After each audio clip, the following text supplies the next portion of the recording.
అందరికీ praise lord Jesus. నా పేరు ప్రమోద్ పాల్. యేసుక్రీస్తు సాక్షులు అనే ప్రోగ్రాంకి మరొకసారి మీకు ఆహ్వానం తెలుపుతున్నాను. ఈరోజు మన మధ్యలో ఉన్నారు సిస్టర్ విజయలక్ష్మి గారు. ఆవిడ హిందూ కుటుంబంలో పుట్టి పితరులు అంతా హిందువులుగా ఉన్నారు.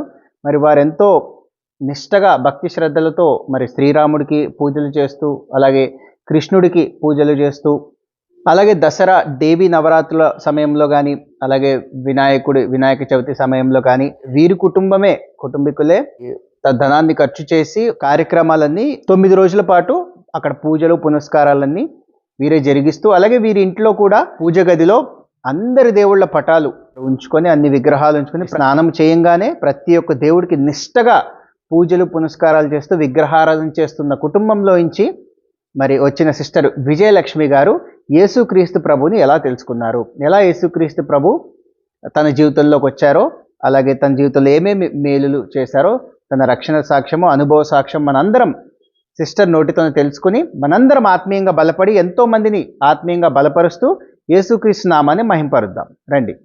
Praise lord sister. Praise lord. Praise lord.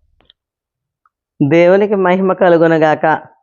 మీ అందరికీ కూడా ప్రభు పేరట నేను వందనాలు చెల్లించుకుంటున్నాను. మా స్వగ్రామం సామర్లకోట దగ్గర పెద్దాపురం అండి. మా నాన్నగారు మా అమ్మగారు ఊరు అన్నమాట అది. అయితే ఆ పెద్దాపురంలో మా తాతగారు చాలా హిందూ భక్తి కలిగి జీవించిన వ్యక్తి. ఆయన ఎంత భక్తి అంటే ఆయనకి పెద్దాపురంలో ఎన్ని హిందూ టెంపుల్స్ ఉన్నాయో అన్ని టెంపుల్స్కి కూడా ప్రతిరోజు నిత్యం దీపారాధనలు చేయించడం, నైవేద్యాలు పంపించడం. ఈయన కొంత మనీ పంపిస్తేవారండి ఆడకి. తెల్లవారేసరికి మాకు ఆ ప్రసాదాలు వస్తూ ఉండి, అంటే ఇంక రోజు ఈయన పేరు మీద ఆ గొళ్ళల్లో అర్చనలు జరుగుతుండేవి. అదే సమయంలో దసరా వచ్చినా, వినాయక చవితి వచ్చినా 9 రోజులు పండగ జరుపుతారండి. రాత్రుళ్ళు ప్రోగ్రాములు పెడతారు, హరికథలు బుర్రకథలు అయ్యని. వాటిల్లో కూడా మా తాతగారు వాటికి అయ్యే ఖర్చు అంతా ఆయన ఇచ్చి ఆ కార్యక్రమాలు ఎంతో నిష్టగా జరిపించేవారు. ఆ ఊరిలో కొంచెం డబ్బున్న ఆయన, పేరున్న ఆయన మా తాత బ్రాహ్మణులు కూడా ఇంటికి రప్పించుకొని వాళ్ళ చేత ఇంట్లో శ్లోకాలు చదివించడం, ఆడపిల్లలకి పెళ్ళిళ్ళు చేస్తే ఆడపిల్లలకి పుణ్యం వస్తుందని ఆ పేద ప్రేమల పిల్లలకి ఆయన వివాహాలు కూడా జరిగించేవాడు మా తాత డబ్బు ఖర్చు పెట్టి. దీపావళి వచ్చిందంటే మాకు ఒక రైస్ మిల్ ఉండేదండి. ఆ రైస్ మిల్లో ఆ లేబర్ అందరికీ మా వీధిలో మా వీధి అంతా మా ఇంటి పేరోళ్ళే. మా వీధి అందరికీ ఆయన మందుగుండు సామాను చెరుకులు పంచేవాడు ఇంటింటికి. ఇలాగా దేవుడి పేరు మీద మా తాత ఇలాంటి కార్యక్రమాలన్నీ జరిపించేవాడు. ఇంకా దీపావళి వస్తే ఆ రాత్రి మా ఇంటి దగ్గరే ఎక్కువ మందుకుండు సామాను కూడా కాల్చడం జరిగింది. ఇదంతా భక్తి అన్నమాట దేవుడి పేరు మీద. కానీ మాకు మాత్రం దేవుడు తెలీదు.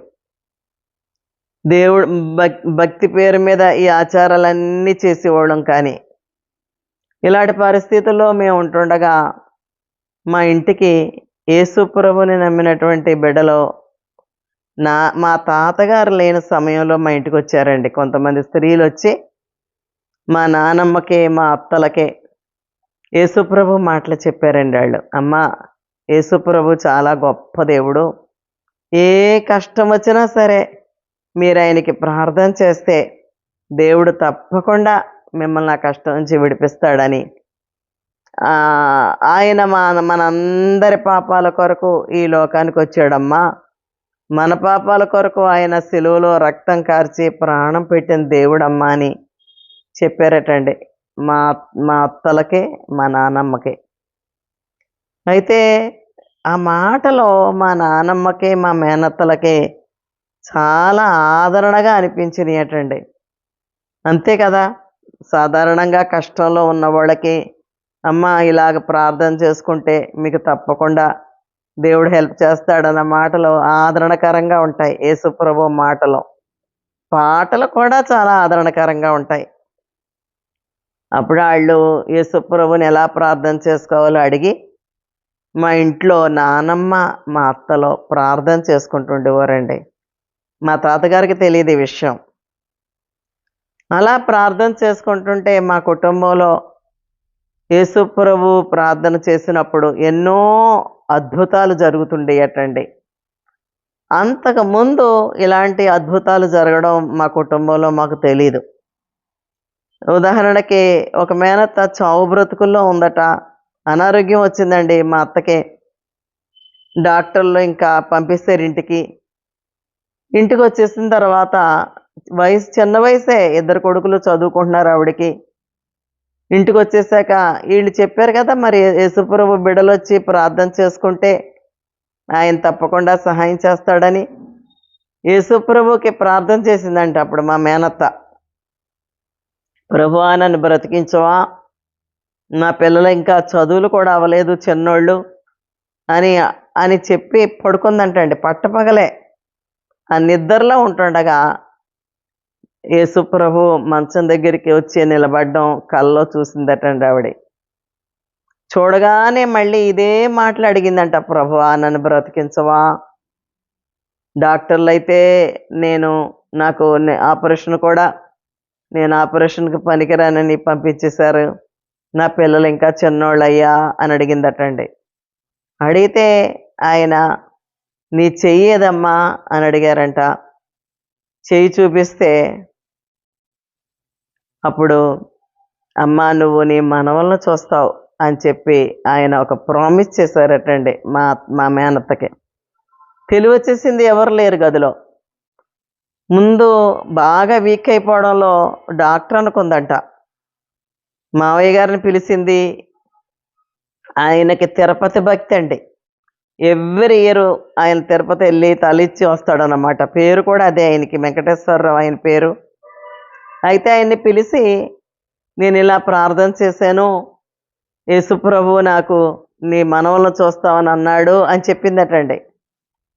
చెప్తే ఆయన నువ్వు బాగుంటే నాకు అంతకంటానా అన్నారంట. అంతే. అక్కడి నుంచి మా మేనత్త ఒక్క రోజుకి ఆవిడలో ఇంప్రూవ్మెంట్ వచ్చి దాదాపు ఒక 20 years బ్రతుకుంటుందండి ఆవిడ. పిల్లల చదువులు, మామూలు మనిషి అయిపోయింది. ఇంకా పిల్లల చదువులు అయిపోయినాయి, ఉద్యోగాలు వచ్చినాయి బ్యాంకుల్లో, 2 కొడుకులకి పెళ్ళిళ్ళు అయినాయి, పిల్లలు పుట్టారు. 7 మనవలు మా మేనత్తకి. 7 చూసిందండి ఆవిడ. దేవునికి మహిమ కలుగునుగాక. మరి మా తాతగారు ఎంతగా భక్తి చేస్తున్నాడు కానీ ఇలాంటి అనుభవం మరి మా తాతకి లేదు, మా నానమ్మకి లేదు, మా అత్తలకే లేదు.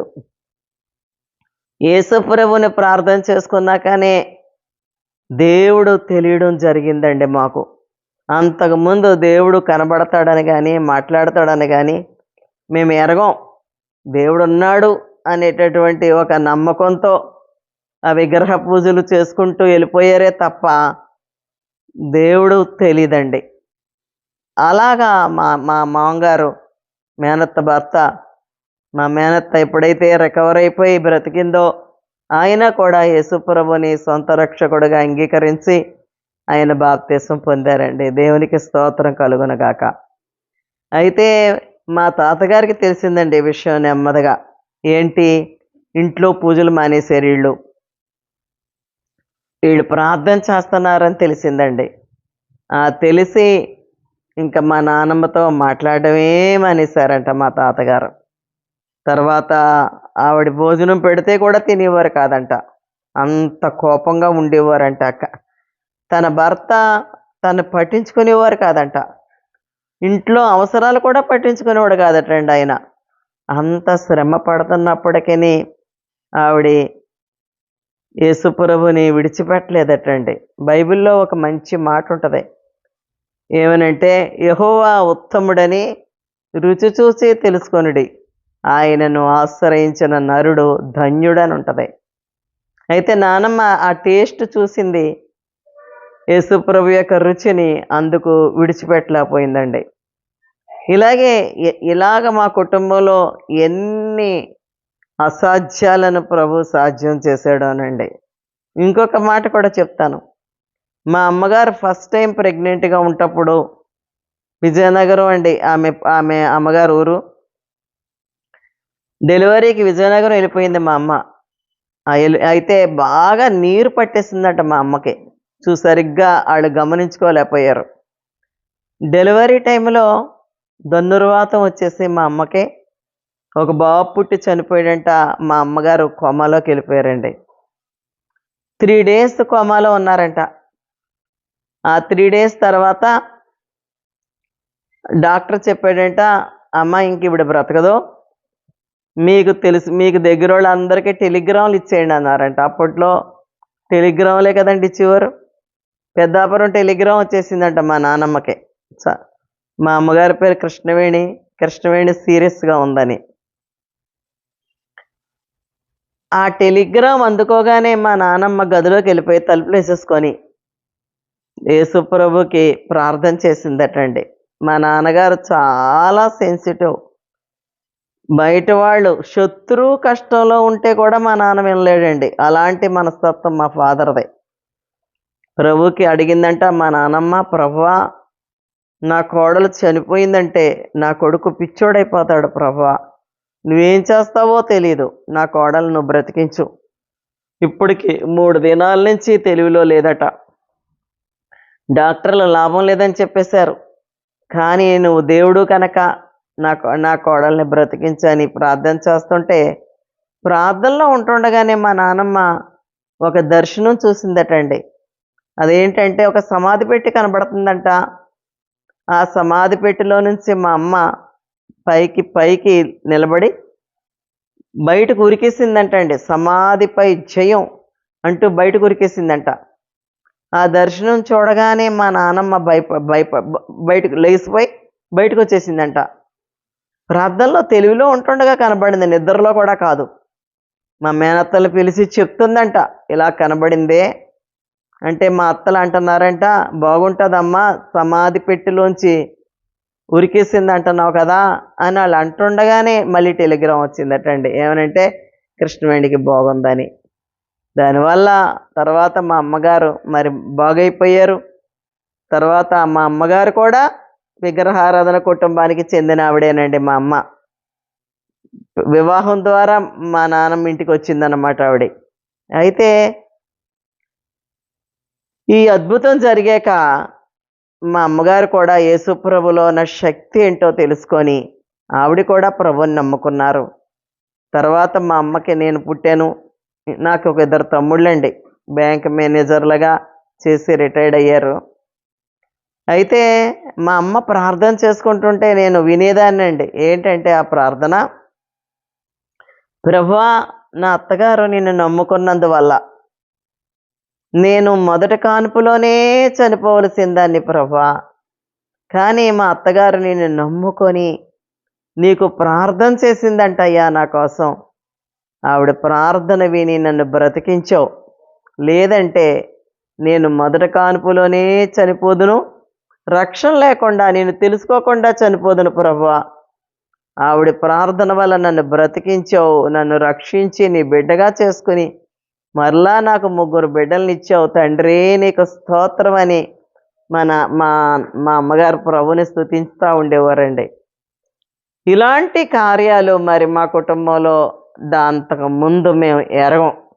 ఇలా ప్రార్థన చేసుకోవచ్చు అని కూడా మాకు తెలియదండి. టపాకాయలు కాల్చడం, పిండి వంటలు వండుకోవడం, పండగ వస్తుందని కొత్త బట్టలు కొనుక్కోవడం, లేబర్కి బట్టలు పంచడం తప్ప దేవుడితో మాట్లాడుకోవచ్చని కానీ, దేవుడితో మాట్లాడుతుంటే ఆయన వింటాడని కానీ, విని జవాబిస్తాడని, మాట్లాడతాడని తిరిగి మనతో అస్సలు విగ్రహారాధన చేసిన రోజుల్లో మాకు తెలీదు. మాకే కాదండి, ఇప్పుడు ఎవ్వరికీ తెలీదు. యేసు ప్రభువుని నమ్ముకున్న వారికి మాత్రమే ఇలాంటి అనుభవాలు కలిగిన వారు ఈనాడు మాలాగా చాలామంది ఉన్నారండి. దేవునికి మహిమ కలుగునుగాక. నానమ్మతో మాట్లాడడం అనేసి నానమ్మ మీద కోపం పెట్టుకున్న మా తాతగారు ఆ బిజినెస్లో మా ఫాదర్ ప్రవేశించిన తర్వాత మా నానమ్మ చెప్పబోతే ఆయన చీదరించుకునేవారేంటండి.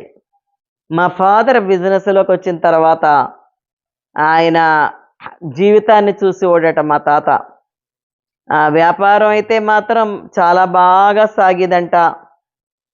ఆయన ప్రార్థన చేసుకొని బైబిల్ చదివి అప్పుడు మిల్లు రన్ చేసి ఇవ్వడటండి ఆయన. మంచిగా బిజినెస్ సాగిదంట. చాలా డబ్బులు ఉన్నప్పటికీ నా తండ్రి ఎటువంటి దుర్వ్యాసాలు లేకుండా మంచి మనసు కలిగి ఉండడం చూసేవాడట మా తాత. మా నాన్నగారు అనేవారు, ఆఫీసర్లు వస్తే మిల్లుకి అసలు రైస్ మిల్లు నడిపేటటువంటి వాళ్ళు భయపడిపోతారటండి ఆఫీసర్లు వస్తే. మా మిల్లుకి వచ్చేటటువంటి ఆఫీసర్లు వాళ్ళు వచ్చి తనిఖీ చేయడం వాళ్ళ ధర్మం కనుక వచ్చేవారట. వెళ్ళిపోయేటప్పుడు వాళ్ళు దండాలండి, దండాలండి బాబు, కోటయ్య గారు దండాలండి.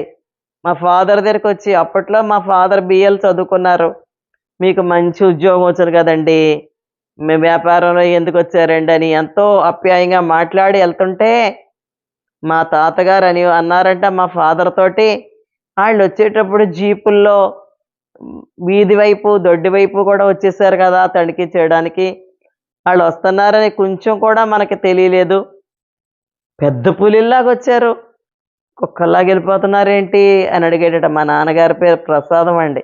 ప్రసాదం అలా వెళ్ళిపోతున్నారేంటి అని అడిగితే అప్పుడు మా నాన్నగారు బైబిల్ మా రాముడే ఉన్నాడు అనేవాడట.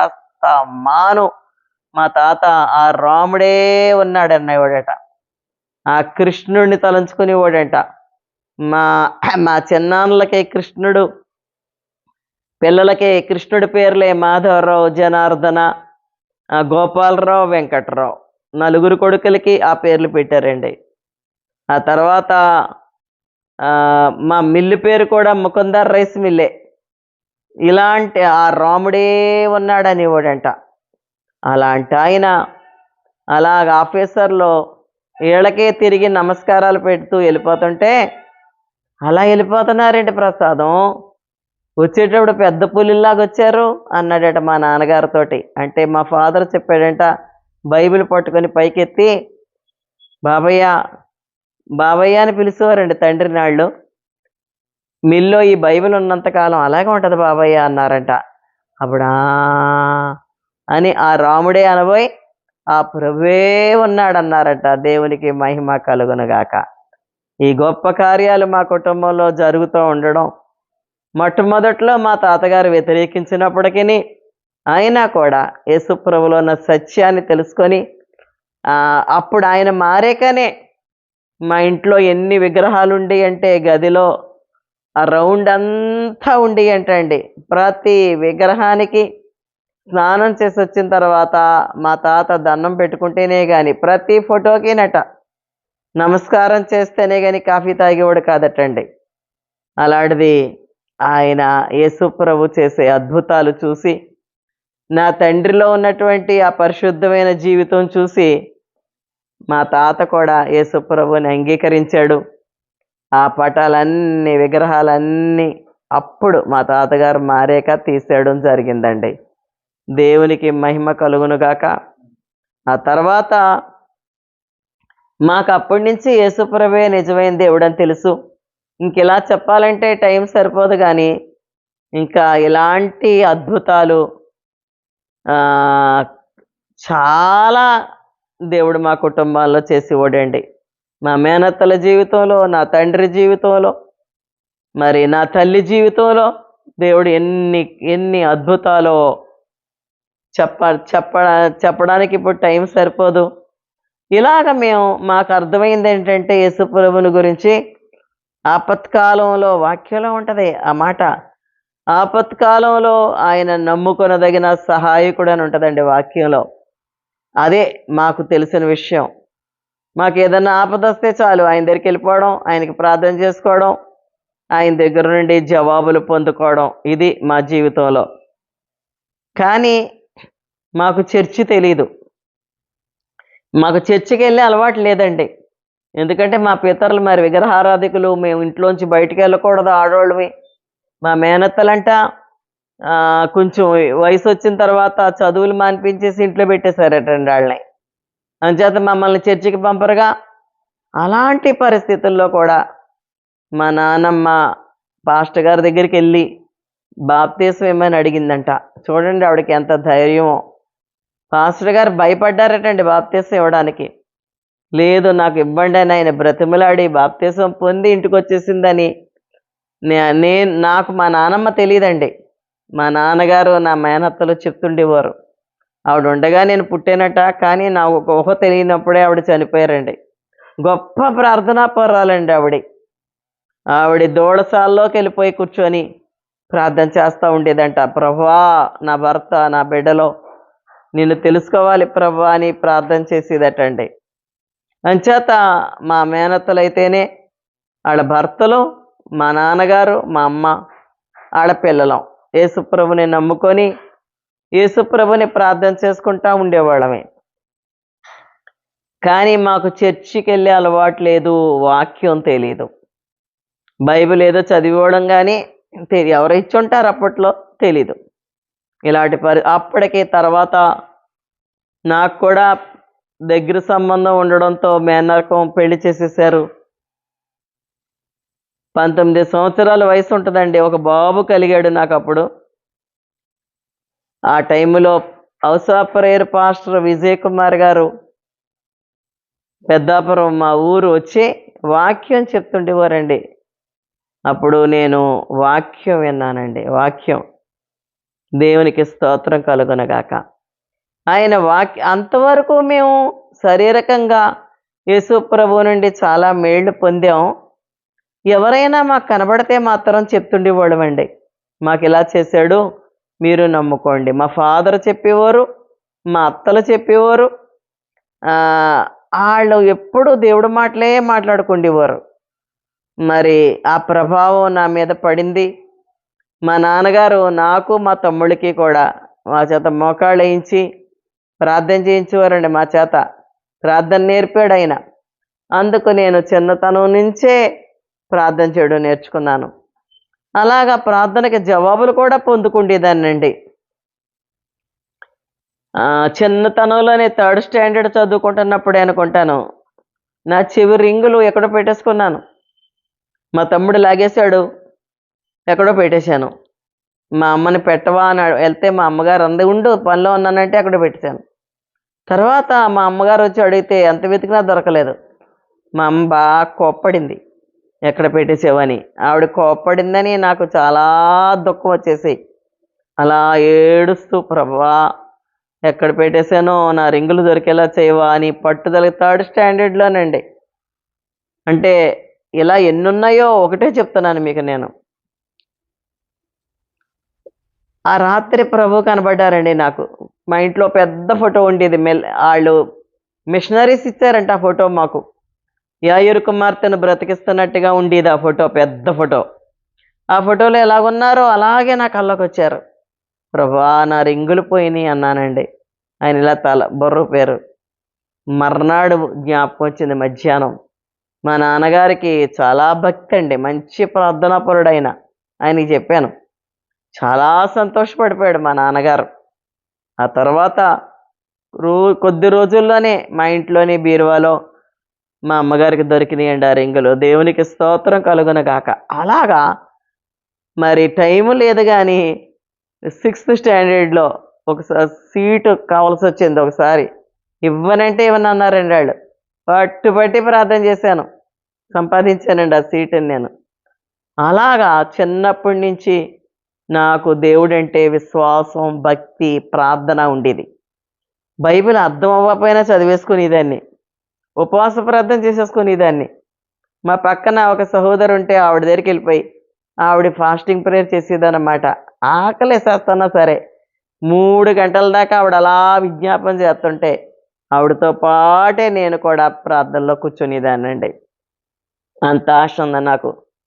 అయితే నాకు పెళ్ళయిన తర్వాత బాబు పుట్టాక నేను వాక్యం విన్నానని చెప్తున్నాను కదా, 19 సంవత్సరాలు ఉంటాయి అప్పటికే యేసుప్రభుని గురించి ఇతరులకి 4th స్టాండర్డ్ నుంచి నా తోటి స్టూడెంట్స్కి చెప్పేదాన్ని.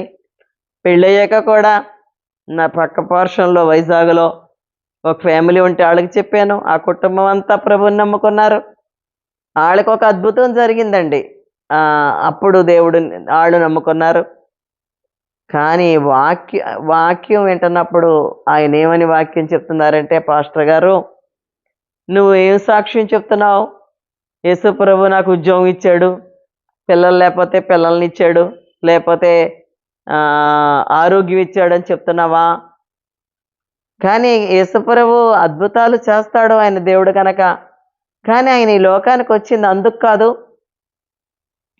నశించిన దానిని, నశించిపోతున్న మానవుణ్ణి రక్షించడానికని ఆయన ఈ లోకానికి వచ్చారు. అంచేత పాపక్షమాపణ ఇవ్వడానికని వచ్చాడు. పాపక్షమాపణ పొందే నేను అన్న అనుభవం నీకుందా? ఆ సాక్ష్యం నీకుందా? నిన్ను పాపం నుంచి విడిపించడానికని వచ్చాడు ఆయన. అలాంటి అనుభవం నీకుందా అని అడుగుతున్నారండి ఆయన. అసలు మేము మంచోళ్ళమి అన్న భ్రమలో బ్రతుకుతున్నాం మేము. ఎందుకంటే మంచితనం ఉండేది. మా తాత, నానమ్మ, మా అత్తలో ఎవరిని కష్టపెట్టేవాళ్ళు కారాళ్ళు. వాళ్ళు ఇతరులకి సహాయం పడేటటువంటి మనసు వాళ్ళకి జెనెటిక్గా వచ్చేసింది మాకు. అందుకు మంచివాళ్ళమేనే బ్రతుకుతున్నాం మేము. కానీ మానవుడు సహజంగా చేసేటటువంటి తప్పులు ఆయన మాట్లాడుతున్నారండి. నీతిమంతుల గుడారంలో రక్షణ గురించిన సునాదాలు వినబడతాయని ఉంది. మీ ఇంట్లోంచి ఏం పాటలు వినబడుతున్నాయి అని అడుగుతున్నారు ఆయన. మేము సినిమా పాటలు పెట్టుకునేవాళ్ళం అప్పుడు. అలాగే ఆయన అన్యాచారాలు చేయకూడదని, యథార్థంగా జీవించాలని, సినిమాలు చూడకూడదని, ఇలాంటివన్నీ చెప్తుంటే, ఇలాంటి తప్పులు మా కుటుంబంలో సాధారణంగా అందరూ చేసే తప్పులు ఇవన్నీ కూడా. అలాగే మేము అందరితో పాటు మేము అలాగే బ్రతికేస్తున్నాం అన్నమాట. కానీ అవి తప్పులని, అవి చేయకూడదని తెలీదు. మా ఇంట్లో మొట్టమొదటిగా ఈ విషయాలు నేను గ్రహించాను. దేవుడి దగ్గర ఒప్పుకున్నాను. ప్రభువా, శారీరకంగా నాకు చాలా మేళ్ళు చేసావు, నీకు వందనాలు. కానీ నేను ఇలాగా కొన్ని విషయాల్లో నీకు ఇష్టంగా జీవించట్లేదని నాకు తెలియదని ప్రార్థన చేసుకున్నప్పుడు దేవుడు అద్భుతంగా నాలో మార్పును ఒక్క రోజులో జరిగిపోలేదు. కానీ ఇది దేవుడు అద్భుతంగా నాలో మార్పు తీసుకొచ్చాడండి. యథార్థంగా జీవించాలంటే చిన్న సంగతి కాదు కదా. ఆ సినిమాల నుండి, సీరియల్స్ నుండి, అలాగా సీరియల్స్ కాదు కానీ పుస్తకాలు చదివేదాన్ని, నవల్స్ విడిపించాడు. ఇంకా మాకు అర్థమైంది అన్యాచారాలు చేయకూడదు అని. గట్టి తీర్మానం తీసుకున్నాను. నా పిల్లలకి మాత్రం ఎంత మాత్రం అన్యరీతిగా పెళ్లి చేయకూడదు అనుకునేదాన్నండి. అనుకొని ఆ 19 సంవత్సరాల వయసులో, 19-20 సంవత్సరాల వయసులో నేను బాప్తీసం తీసుకోవడం జరిగిందండి. నాకు 3 పిల్లలు. నా 3 పిల్లల్ని కూడా క్రైస్తవ పద్ధతిలో పెంచుకుంటూ ఉండేదాన్ని, క్రైస్తవ క్రమశిక్షణలో పెంచేదాన్ని. అయితే నా భర్తకి మాత్రం భక్తి లేదండి. దేవుడంటే ఆయన భక్తి లేదు. వాళ్ళు గారంగా పెరిగారు. ఆయన ఎలా తోస్తే అలాగే ఆయనకి. ఇలా ఎప్పుడైనా నేను ఎవరికైనా దేవుడి గురించి చెప్తుంటే నచ్చేది కాదు ఆయనకి. బ్యాంకులో చేసేవారు. ఆ బ్యాంక్ నుంచి వచ్చినప్పుడు కోప్పడిపోతుండేవారండి. ఎవరైనా ఆ టైంలో మా ఇంట్లో ఉంటే ప్రేయర్ కని వచ్చి, ఎవరికి చెప్తున్నాను కదా, కష్టాల్లో ఉన్నవాళ్ళు, బాధల్లో ఉన్నవాళ్ళు నా దగ్గరికి వస్తూ ఉండేవారు. వాళ్ళకి యేసు ప్రభుని పరిచయం చేసి ప్రార్థన చేసి పంపేదాన్ని, ప్రార్థన నేర్పేదాన్ని వాళ్ళకి. అవి చూస్తే మాత్రం కోప్పడిపోతుండేవారండి. అయినా మానేదాన్ని కాదు నేను. అలాగా నా సేవ, నేను మా ఇంటికే వచ్చేవారు జనాలు. చర్చికి వెళ్ళడానికి కూడా ఆయన ఇష్టపడేవారు కాదు. చాలా ప్రార్థన చేసుకునేదాన్ని, ప్రభువా మేము చర్చికి వెళ్ళడానికి సహాయం చేయి తండ్రి అని అడిగేదాన్ని దేవుణ్ణి. ఇలా ఉంటుండగా ఒకసారి ఒక పల్లెటూరు బ్రాంచ్లో మా ఆయనగారు ఉద్యోగం చేయవలసి వచ్చిందండి. ఒక మేనేజరు, మా ఆయన, ఇంకో క్లర్క్, అంతే, ఆ ముగ్గురే. ఆ టైంలో మేనేజరు లోన్లు ఇచ్చేటప్పుడు ఫ్రాడ్ చేశాడండి. కొంత డబ్బు తినేశాడు ప్రజల దగ్గర నుంచి. ఈ సంగతి మా ఆయనకి తెలియదు. ఇంకొక క్లర్క్ కొత్తగా వచ్చాడు, అతనికి తెలియదు. ఆయన చెక్కుల మీద సంతకాలు చేసి పాస్ చేసేస్తుంటే వీళ్ళు కూడా చేసేసేవారు అన్నమాట అండి. చూసుకోలేదు మేనేజరు ఇలాగా ప్రజల నుంచి డబ్బు తీసుకుంటున్నాడని వీళ్ళిద్దరు గ్రహించలేదండి. కొంతకాలానికి ఈ విషయం హెడ్ ఆఫీస్కి వెళ్ళిపోయింది. పైనుంచి ఆఫీసర్స్ వచ్చారు, ఒక అరడజన మంది ఆఫీసర్లు వచ్చారండి. ఇంకా చెకింగ్ జరుగుతూ ఉండేది. అడిలిపోయేవారు మా ఆయన గారు. ఎందుకంటే నేను నిరపరాధినంటే అవ్వదండి, ఎందుకంటే వీళ్ళ సంతకాలు ఉన్నాయి ఇద్దరైని. ఇంకొక ఆయన పేరు చారి, మా ఆయన గారి పేరు సత్యనారాయణ. ఆ చారి అన్న ఆయన వచ్చి ఉద్యోగాలు పోతాయండి అని నాతో కూడా అనేవాడండి. ప్రార్థన చేస్తాను మీకోసం కూడా అని చెప్పేదాన్ని ఆయనకి. భయపడిపోయేవారు మా ఆయన గారు. రాత్రులు పడుకునేవారు కాదు ఆయన, కొంచెం పడుకొని లేచిపోయేవారు. కానీ నాకు దేవుడు ఉన్నాడు గనక నేను భయపడలేదండి. నాకు దేవుడు ఉన్నాడు గనక నేను ధైర్యంగా ఉండి 3 రోజులు ప్రార్థన చేశానండి దేవుడి సన్నిధిలో. ఎలాగంటే రోజు ఫాస్టింగ్ ఉండి మధ్యాహ్నం 3 గంటల వరకు నేను ప్రార్థన చేసేదాన్ని. అలా ప్రార్థన చేసినప్పుడు దేవుడు నాతోటి ఒక వాగ్దానం చేశాడండి. ఏమనంటే యోబు 34:29 34:29లో ఉంటుంది. ఆయన సమాధానం కలగ చేసిన యెడల శిక్ష విధింపగలవాడు ఎవడో. నాకు చాలా అద్భుతం అనిపించింది. దేవుడు అలాగా మాట్లాడతాడండి. ఆయన మాట్లాడే దేవుడు. మా ఆయన గారికి చెప్పాను, దేవుడు ఇలా మాట్లాడాడంటే ఆయనకి అంత విశ్వాసం ఉన్న ఆయన కాదు గనక నమ్మలేకపోయేవారు. నేను మాత్రం ధైర్యంగా ఉన్నాను. ప్రభు ఇలా మాట్లాడిన 2-3 రోజులకే రౌండ్గా కూర్చున్నారంట ఇన్స్పెక్టర్లో. అడుగుతున్నారు, క్వశ్చన్స్ వేస్తున్నారంట మా ఆయన గారిని, ఆ చారి అన్న అతన్ని, మేనేజర్ని. సడన్గా మేనేజర్ అన్నాడంట, ఈ ఫ్రాడ్ నేనే చేశానండి, సత్యనారాయణ కానీ చారి కానీ దీనికి బాధ్యులు కారన్నాడంట. అలా ఎవరైనా ఒప్పుకుంటారండి? దేవుడు పలికించేశాడు అతని నోట్లోంచి.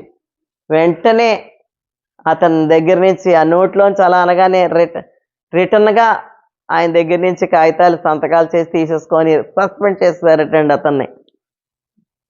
అలాగా నా భర్త ఉద్యోగాన్ని, చారీ ఉద్యోగాన్ని ప్రభు కాపాడారు. తర్వాత నా భర్త చెప్పారు,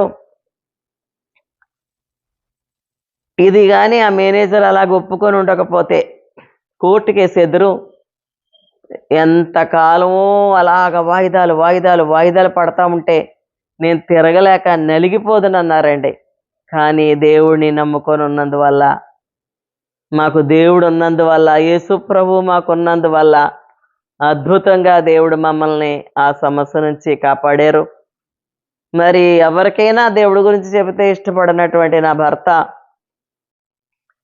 ఆ తర్వాత దాదాపు నేను కాకినాడ వచ్చేసాక, కాకినాడ చుట్టుపక్కల ఒక 25 గ్రామాలైనా నాకు ఫ్రెండ్ ఉన్నారండి, శారమ్మ గారని, మా ఇంటి ప్రక్కన. ఆవిడ, నేను, నా భర్త, ఒక పాస్టర్ గారు వచ్చి కారులో తీసుకెళ్ళేవారు. ఆ గ్రామాల్లో యేసుప్రభుని గురించి ప్రకటించి వచ్చేదానండి. 25 గ్రామాలన్నా తీసుకెళ్లారు ఆయన. రాత్రి ఇంటికి వచ్చేసరికి 12 అయ్యేది. గ్రామాల్లో తొందరగా రారు మనుషులు. ఈ మళ్ళీ ఆ ఊరి నుంచి వచ్చేసరికి చాలా లేట్ అయిపోయేది. అయినా సరే మరి అలాగా తీసుకెళ్ళేటంత రీతిగా దేవుడు కార్యం చేశాడు. దేవుడికి స్తోత్రం కలుగునుగాక. అయితే ఇంకొక మాట, మరి నా భర్త గారికి చిన్నప్పటి నుంచే గారంగా పెరిగారని చెప్పాను కదా నేను. అందువల్ల బాధ్యతారహితంగా ఉండేవారండి. ప్లానింగ్ లేదు ఆయనకి. ఏమైనా చెప్తే కూడా వినేవారు కాదు. నేను ఇప్పుడు గ్రామాలు తీసుకెళ్ళారన్నది చివరిలో జరిగింది. నేను ఇంకా ముందుకెళ్తున్నాను మళ్ళాను. అంచేత నేను చాలా కష్టం ఎదుర్కోవాల్సి వచ్చేదండి. చాలా కోపం ఆయనకి, చాలా కోపం. మాట వినేవారు కాదు. ఆయనకి తోసినట్టుగా ఖర్చు పెట్టుకునేవారు. అందువల్ల ఎటువంటి పరిస్థితి ఏర్పడిందంటే, మాకు పిల్లల్ని ఎలా చదివించాలో, ఒక బాబు 2 పాపలు మాకు. అసలు ఒక ఇల్లు కట్టుకోలేకపోయామండి. మాకు బ్యాంకులోనే వాళ్ళు లోన్ ఇస్తారు మాకు చాలా తక్కువ ఇంట్రెస్ట్కి. అయినప్పటికీ కూడా మేము ఇల్లు కట్టుకోలేకపోయామండి. అలాంటి పరిస్థితుల్లో మేము ఉన్నప్పుడు నేను ఒకరోజు దేవుడితో అన్నాను, ప్రభువా నిరాధారంగా ఉంది ప్రభువా, నా పరిస్థితి నిరాధారంగా ఉంది అని అడిగానండి దేవుణ్ణి. అంటే వెంటనే వాక్యంలో నుంచి నాకు ఒక మాట స్ట్రైక్ అయ్యిందండి. ఏమనంటే, ఆ మాట ఉమ్, నిరాధారులు తమ్ముని నీకు అప్పగించుకొందరు. ఇంకా ఈ ఎలాగా ఈ పిల్లల్ని చదివించాలో తెలిసేది కాదండి. ఆడపిల్లలకి పెళ్ళిళ్ళు ఎలా చేయాలో తెలిసేది కాదు. ఇప్పుడు నాకు అనిపిస్తుంది, అంతకు ముందు మాకు ఆస్తి ఉంది, ఊరికనే దున్నేవాడిదే భూమి అని అంటారట, తీసేసుకుంటారట అని మాకున్న పొలాలు తక్కువ రేటుకే అమ్మేశారండి మా మా నాన్నగారు మా మామగారును. అందువల్ల కొంత కష్టం అయిపోయింది మాకు. ఈ తర్వాత నాకు అర్థమైన విషయం ఏంటంటే, అవన్నీ నా మేలుకే జరిగినాయి అని నాకు అర్థమైందండి. నేను చిన్నప్పటి నుంచి ఇంత భక్తిగా ఉన్నానే, అలాంటప్పుడు ఇదేంటి నా భర్తతో ఇంత పోరాటం అయిపోతుందో నాకు. ఆస్తిపరంగా కూడా నేను నష్టపోయి నిరాధారం అయిపోయినేటి అనుకోలేదండి. ఇంకా ఎక్కువగా దేవుడి దగ్గరికి వెళ్ళాను, ఇంకా ఎక్కువగా ప్రార్థన చేసుకోవడం మొదలెట్టాను. అలా ప్రార్థన చేసుకోవడం వల్ల, ఇంకా ఎక్కువ దేవుడి దగ్గరికి వెళ్ళినందువల్ల నాకు జరిగిన అద్భుతం ఏంటంటే, ఇంకా నాలో దేవుడు లోతైనటువంటి కార్యం, మారు మనసు వరకే విన్నాను. వాక్యం విన్నప్పుడు నేను మారు మనసు వరకే, అంటే ఈ తప్పులు చేయకూడదు, ఈ తప్పులు చేయకూడదు. కానీ నాకు ఈ పరిస్థితులు నన్ను ఏ స్థాయికి తీసుకెళ్ళిపోయినాయి అంటే, ఎలా సహించుకోవాలో, ఎలాగ శాంతం కలిగి ఉండాలో, ఎలాగ సర్దుకుపోవాలో, కుటుంబంలో భర్తతోటి ఎలా ఉండాలో, బిడ్డల దగ్గర ఎలా ఉండాలో, మంచి మాదిరి నా పిల్లలకి నేను చూపించానని మీకు చెప్పగలను. ఆ పరిస్థితులన్నీ నన్ను ఏం చేసినాయి అంటే, కంప్లీట్గా దేవుడి మీద ఆధారపడేలా చేసినాయండి. ఇంకా దేవుడి మీద ఆధారపడినప్పుడు, దేవుడి నుండి ఒక సహాయాన్ని ఆశించినప్పుడు, మరి దేవుడికి ఇష్టంగా బ్రతకాలి కదా. ఇది గురిగా పెట్టేసుకున్నానంతే. ఇంక ఏం కాదు, నా బిడ్డల్ని దేవుడే చదివించాలా, నా పిల్లలకి దేవుడే పెళ్ళిళ్ళు చెయ్యాలా, దేవుడే నా నా ఆర్థిక సమస్య పరిష్కారం చెయ్యాలా, దేవుడే నా భర్తను సరి చెయ్యాలా. ఇంకా అని అనుకున్నప్పుడు, ఒక వ్యక్తి వల్ల మనకు ఒక సహాయం ఆశిస్తున్నప్పుడు ఆ వ్యక్తికి ఫేవర్గా ఉంటాం కదా మనం. అలాగే దేవుడికి నేను ఫేవర్గా ఉండాల. చాలామంది ప్రార్థన చేస్తారు, మళ్ళీ వాళ్ళ ఇష్టానుసారంగా జీవించినందువల్ల దేవుడి కార్యాలు వాళ్ళ జీవితంలో వాళ్ళు పొందలేరండి. కానీ నేను అలాగనుకోకుండా ఎలాగుంటే దేవుడు నా కుటుంబంలో జోక్యం చేసుకుంటాడు, ఎలాగ నేను ఇంకా దేవుడికి ఇష్టం లేని ఎలా మార్చేశాడంటే దేవుడు నన్ను. ఎవరైనా సరే నా మీద ఇప్పుడు అన్యాయంగా గొడవ పడినా, నన్ను ఒక మాట అనేసినా సరే, ఇంకా నాకు పెద్దగా పట్టదండి, ఫీల్ అవను. అలా మార్చేశాడు దేవుడు. ఒకసారి దేవుడు మాట్లాడాడు ఇలాగ అన్యాయంగా మాటలు పడుతున్న టైంలో ప్రభు నాతో మాట్లాడారు. నోటి మాటల వలన కలుగు నొప్పి నీకు తగలకుండా ఆయన నిన్ను చాటు చేయనని మాట్లాడారండి. ఇంత మాట అన్నారా, ఇంత మాట అనేసారా అనుకునేదాన్ని.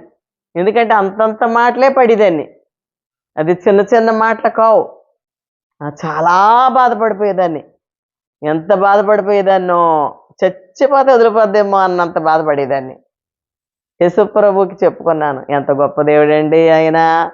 ఇవి కూడా చెప్పుకోవచ్చు అనమాట యేసుప్రభుకి, ఇవి కూడా చెప్పుకోవచ్చు. ఎంతమందికి తెలుస్తుంది ఈ విషయం? అందుకనే నాకు ఎలాగైనా సరే దేవుడి గురించి అనేకలుగా చెప్పాలని ఉండేదండి. అలా చేసేది. అప్పుడు దేవుడు ఏం చేశాడు, నాకు ఆ బాధే లేకుండా తీసి పడేశాడు. ఆ పోవడం ఇప్పుడు ఎవరో బయటోడు నన్ను ఏమైనా అన్నా సరే పానిద్దు అనుకుంటాను, మళ్ళీ నా భక్తి నేను చేసుకొని వెళ్ళిపోతాను. తిరిగి ఎవరైనా అన్యాయంగా ప్రవర్తించిన వాళ్ళని ఇతరులు మామూలుగా మనుషులు, అయ్యో వీళ్ళు అన్యాయం చేశారు అని తిరిగి వాళ్ళకి ఏ రకంగా సహాయం చేయరు. నాకు తెలిసినంత మటుకు చాలామంది. నాకు అలా ఉండదండి. ఎవరు ఎలాగున్నా వాళ్ళు ఎలా ఉంటే నాకే, నా ప్రేమ నాదే. నేను ఇవ్వాలనుకున్నాను ఇచ్చాను, నేను పెట్టాలనుకున్నాను పెట్టాను. అని వాళ్ళు తేడాగా ఉన్నా సరే వాళ్ళకి పెట్టకుండా ఉండలేనండి. అలాగా మార్చేశాడు. దేవుణ్ణి అడిగేదాన్ని, ప్రభువా నాకు నీ మనసు ప్రభువా, నాకు నీ మనసు ఈ ప్రభువా. మారు మనస్సు వరకే విన్నానండి నేను చర్చిలోని, కానీ వ్యక్తిగతంగా నాకున్న సమస్యలను బట్టి యేసుప్రభు దగ్గరికి వెళ్ళి ఆయన్ని ఆశ్రయించినప్పుడు నాకు దేవుడు నేర్పింది ఏంటంటే ఆయన ఆయన రూపులోకి వెళ్ళిపోవాలని. బైబిల్ చెప్పుద్ది, యేసుక్రీస్తుకున్న మనస్సు మీరును కలిగి ఉండుడి అంటాడు. పౌలు అంటాడు, నేను క్రీస్తును పోలి నడుచుకున్న ప్రకారం మీరు నన్ను పోలి నడుచుకోమంటాడు. అంచేత ప్రభా నిన్ను పోలి నేను నడుచుకునేలా చెయ్యని ప్రార్థన చేసేదాన్ని. నా పిల్లలు చిన్నగా ఉన్నప్పుడే ఒక రకంగా చెప్పాలంటే చాలా కోపంగా ఉండేవారు అని చెప్పారు కదా మా ఆయన గారు, మాట వినేవారు కాదని. అందుకని కడుపుతో ఉండగానే మంచి బిడ్డల్ని అని ప్రార్థన చేసేదాన్ని అండి. చిన్న బిడ్డలుగా ఉన్నప్పుడు ఒళ్ళో పెట్టుకొని ప్రార్థన చేసేదాన్ని.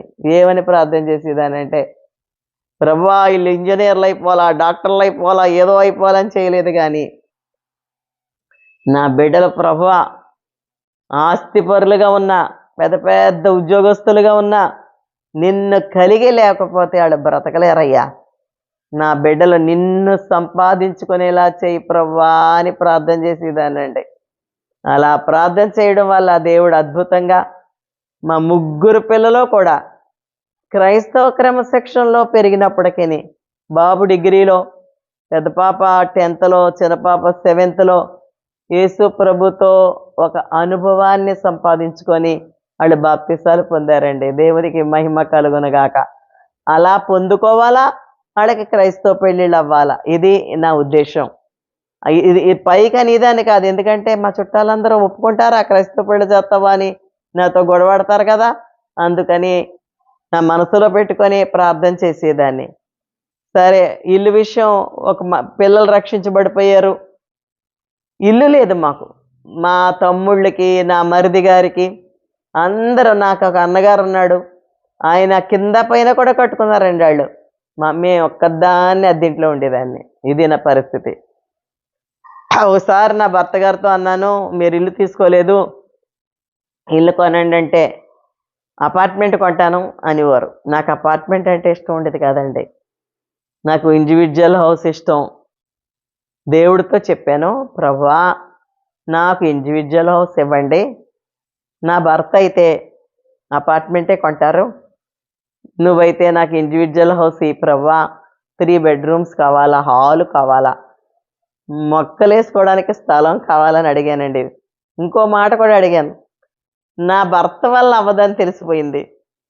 ఇంకా నేను హౌస్ ఆఫ్ ప్రేయర్లో 23 సంవత్సరాలు స్త్రీల కూటంలో ఫ్రైడే వాక్యం చెప్పానండి. వాళ్ళకి చెప్పేదాన్ని, నీ భర్త ఏమీ చేయలేకపోయినా, నీ తల్లిదండ్రులు నీకేం చేయలేకపోయినా, ఎవ్వరు చేయలేకపోయినా, నీకు నా యేసు ప్రభుని పట్టుకో, నేను ఆయన పట్టుకున్నాను, నాకు చేశాడు, నువ్వు పట్టుకుంటే నీకు చేస్తాడని చెప్పేదానండి. ఇప్పటికీ చెప్తాను నేను, ఎవ్వరు చేసినా చేయకపోయినా దేవుడికి ఇష్టంగా జీవించి ఆయన మీద విశ్వాసం ఉంచి ప్రార్థన చేస్తే ఆయన ఏ మేలు చేయకుండా ఉండే దేవుడు కాదండి.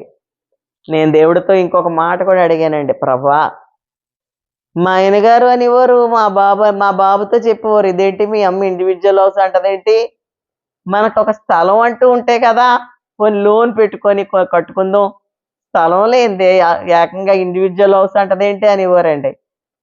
అమ్మ డాడీ ఇలాగ అంటున్నారు, నిజమే, మనకు ఒక మంచి స్థలం లేదు కదా మమ్మీ అనేవాడండి మా అబ్బాయి. నేను వాళ్ళిద్దరి మాట వినిపించుకోలేదు. దేవుడు ఏమంటాడో చూద్దామని ప్రార్థన చేస్తే సామెతల గ్రంథంలోంచి ప్రభు మాట్లాడారండి. 10వ అధ్యాయం 24వ వచనం, నీతిమంతులు ఆశించినది వారికి దొరకను. దేవునికి స్తోత్రం. ఇంకో మాట చెప్పానండి దేవుడికి, ప్రభా మేము కట్టుకోలేము ఇల్లు, కట్టుకునేలాగైతే ఇప్పటికే కట్టేద్దరు కదా, మేము కట్టుకోలేము, కట్టగలరని నాకు అనిపించలేదు. ఎవరైనా సొంతానికి కట్టుకొని వాళ్ళకి అక్కర్లేని పరిస్థితుల్లో అమ్మేస్తారు కదా ప్రభువా, అలాంటి ఇల్లు నాకు ఈ ప్రభువా, వాళ్ళకి అక్కర్లేకపోతే అని అడిగితే ప్రభు మళ్ళీ మాట్లాడారండి నాతోటి. ప్రసంగి గ్రంథం 2వ అధ్యాయం 21వ వచనంలో, ఒకడు జ్ఞానంతోనూ తెలివితోనూ యుక్తితోనూ ప్రయాసపడి ఏదో ఒక పని చేయను, అయితే దాని కొరకు ప్రయాసపడని వారికి అతడు దానిని స్వాస్యంగా ఇచ్చివేయవలసి వచ్చను. సరిపోయిందండి. ప్రభువా నేను ఎవడో ప్రయాసపడాలా, నాకు ఈ తండ్రి అని అడిగాను. దేవుడు చెప్పాడు, అలాగిస్తానని చెప్పాడు. జకర్యా గ్రంథంలోంచి కూడా మాట్లాడాడండి, నీకు నివాస స్థలం ఇస్తాను, నీ బిడ్డలు అది చూసి ఆనందపడతారని. అలా ప్రభు మాట్లాడిన తర్వాత ఎంత అద్భుతం అంటే, నేను మా మా నేను ఒక సహోదరి ఇంటికి ప్రార్థనకని వచ్చానండి. మెట్లు దిగి వెళ్ళిపోతున్నాను. ఆ ఇంటి యజమాని అంటున్నాడు నాతోటి, విజయమ్మ గారండి, మా ఇంటి ప్రక్కన ఒక ఇల్లు ఉందండి, ఒక ఇంజనీర్ సొంతానికని కట్టుకున్నాడు, వాళ్ళకి వద్దంట, అమ్మేస్తారంట, వాళ్ళు హైదరాబాద్ వెళ్ళిపోతారంట, మీకు కావాలా అని అడిగాడండి. సరే నీ చూద్దామని వస్తే నా ఊహలో ఉన్న ఇల్లు అదేనండి. 3 బెడ్రూములు, విశాలమైన కిచెను, ఒక పెద్ద హాలు, సిట్అవుట్ కూడా ఉంది, ఎక్స్ట్రాగా డైనింగ్ రూమ్ ఉంది. 422 గజాల స్థలం అండి. మొక్కలేసుకోవడానికి స్థలంతో ఆ ఇల్లు. దేవునికి మహిమ కలుగునుగాక. అపార్ట్మెంటు అప్పట్లో ఏ రేటు చెప్పాడో మాకు కొంచెం డిఫరెన్స్లో కొద్దిగా ఈ ఇండివిజువల్ హౌస్ ప్రభు మాకు అద్భుతంగా ఇచ్చాడండి. ఆయన చెప్పేటప్పుడే చెప్పాడు, మీకు కొంచెం తక్కువకి ఇచ్చేస్తాడు ఇజమ్మ గారు అని. దేవుడు ఏదైనా చేయగలడండి. కాకపోతే మనుషులు అనుకుంటుంటారు ఇంకా దేవుడే చెయ్యాలా అంటుంటారు. వాళ్ళకి సాధ్యం కాని సమస్యలో వాళ్ళ జీవితంలో ఎదురైనప్పుడు అందరూ అంటారు ఈ మాట, దేవుడే చెయ్యాలి. డాక్టర్లు కూడా అంటారండి దేవుడే చెయ్యాలని. కానీ ఆ నిజ దేవుడిని తెలుసుకొని ఆయన్ని కలుసుకుంటే అప్పుడు ఆయన తప్పకుండా చేస్తాడు. ఇంచుమించులో ఆ యొక్క అపార్ట్మెంట్ దానికంటే కొంచెం 1-2 లక్షల తేడాలో దేవుడు మాకు ఇండివిజువల్ హౌస్ ఇచ్చాడు. ఇంకా ఎంత అద్భుతం అంటే, ఆ పైన కూడా కట్టుకోవడానికి దేవుడు మాకు కృప చూపించాడండి. అది కూడా ఒక పెద్ద అద్భుతమే. దేవునికి మహిమ కలుగునగాక. అలాగే పిల్లల వివాహాల విషయంలో ఎవరిని చేస్తావు ఎలా చేస్తావు అని అడిగేవారండి నన్ను. కానీ నేను చెప్పాను కదా, యేసుప్రభు చెప్పాడు, మొదట నా నీతిని నా రాజ్యాన్ని వెతకండి, అప్పుడు మీకు అవన్నీ అనుగ్రహించబడును అన్నాడు. నేను మాత్రం గురిగా పెట్టుకున్నానండి, ఏంటంటే నేను దేవునికి ఇష్టంగా బ్రతకాల. ప్రభువా నాకు ఆ జీవితం దయచేయి, నేను నీకు ఇష్టంగా జీవించాలి ప్రభువా, తప్పుల్లో పడిపోనివ్వద్దు. ఒక్క రోజులో జరిగిపోలేదు, కానీ రోజు నన్ను నేను పరీక్ష చేసుకునేదాన్నండి. ప్రతిరోజు కూడా పరీక్ష చేసుకునేదాన్ని. ఇలా ఉదయం నుంచి మధ్యాహ్నం దాకా ఏం చేశాను, నా మాటల్లో ఎక్కడైనా తప్పిపోయినా, నా క్రియల్లో ఎక్కడైనా తప్పిపోయినా అని పరీక్షించుకునేదాన్ని.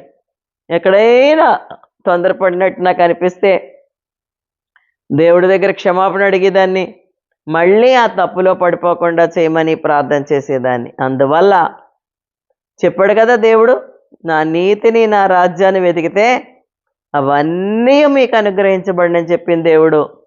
నేను సంబంధాలు ఎత్తుక్కోలేదండి మా పాపలకి, మా అబ్బాయికి కూడా నేను సంబంధం ఎత్తుక్కోలేదండి. అద్భుతంగా వాళ్ళే మా దగ్గరికి వచ్చి, మీ అమ్మాయిని ఇంత కట్నం ఇవ్వండి అని మమ్మల్ని అడగకుండా మేమేమి చేయగలమో ఆ టైంకి దేవుడు కూడా సమకూర్చాడు. అలాగా మా 3 బిడ్డలకి కూడా రక్షణ పొందినటువంటి వ్యక్తులతో, రక్షణ పొందిన కోడలు, రక్షణ పొందిన అల్లుళ్ళని ఇచ్చి క్రైస్తవ వివాహాలు జరగడానికి నాకు ప్రభు సహాయం చేశాడండి. మరి చెప్పాలంటే, ప్రభువా నా బిడ్డలు కూడా నిన్ను సంపాదించుకోవాలని ప్రార్థన చేసేదాన్ని. అలాగే 3 బిడ్డలు కూడా దేవుడితో, అల్లుళ్ళు కోడలు దేవుడితో వ్యక్తిగతమైనటువంటి అనుభవాన్ని పొందుకున్న వారేనండి. పెద్ద పాప నాలాగే సేవ చేస్తుంది. ఎంతోమంది భార్యాభర్తలు గొడవలాడుకున్న కుటుంబాలు తన దగ్గరికి వస్తారండి. వస్తే వాళ్ళకితో మాట్లాడి కౌన్సిలింగ్ చేసి కొన్ని కుటుంబాలు యేసు ప్రభువు నామంలో కట్టబడ్డానికి దేవుడు ఆ బిడ్డని వాడుకుంటున్నాడు. అందుని బట్టి దేవుడికి వందనాలు. యేసు ప్రభువుని మేము నమ్ముకోవడం వల్ల అండి, మేము మాత్రమే కాకుండా చిన్నప్పుడు ఎవరైనా పేదోళ్ళు రోడ్డు మీద కనబడితే పాపలు, చిన్న చిన్న పాపలు మా ఇంటికి వచ్చేసి మా అమ్మ చూడకుండా నా గౌన్లు పట్టుకెళ్ళి ఇచ్చేసేదాన్ని రోడ్డు మీద అడుక్కునే వాళ్ళకి. అంతే కదా చేయగలం, ఏమైనా బట్టలు ఇవ్వగలం, డబ్బులు ఇవ్వగలం.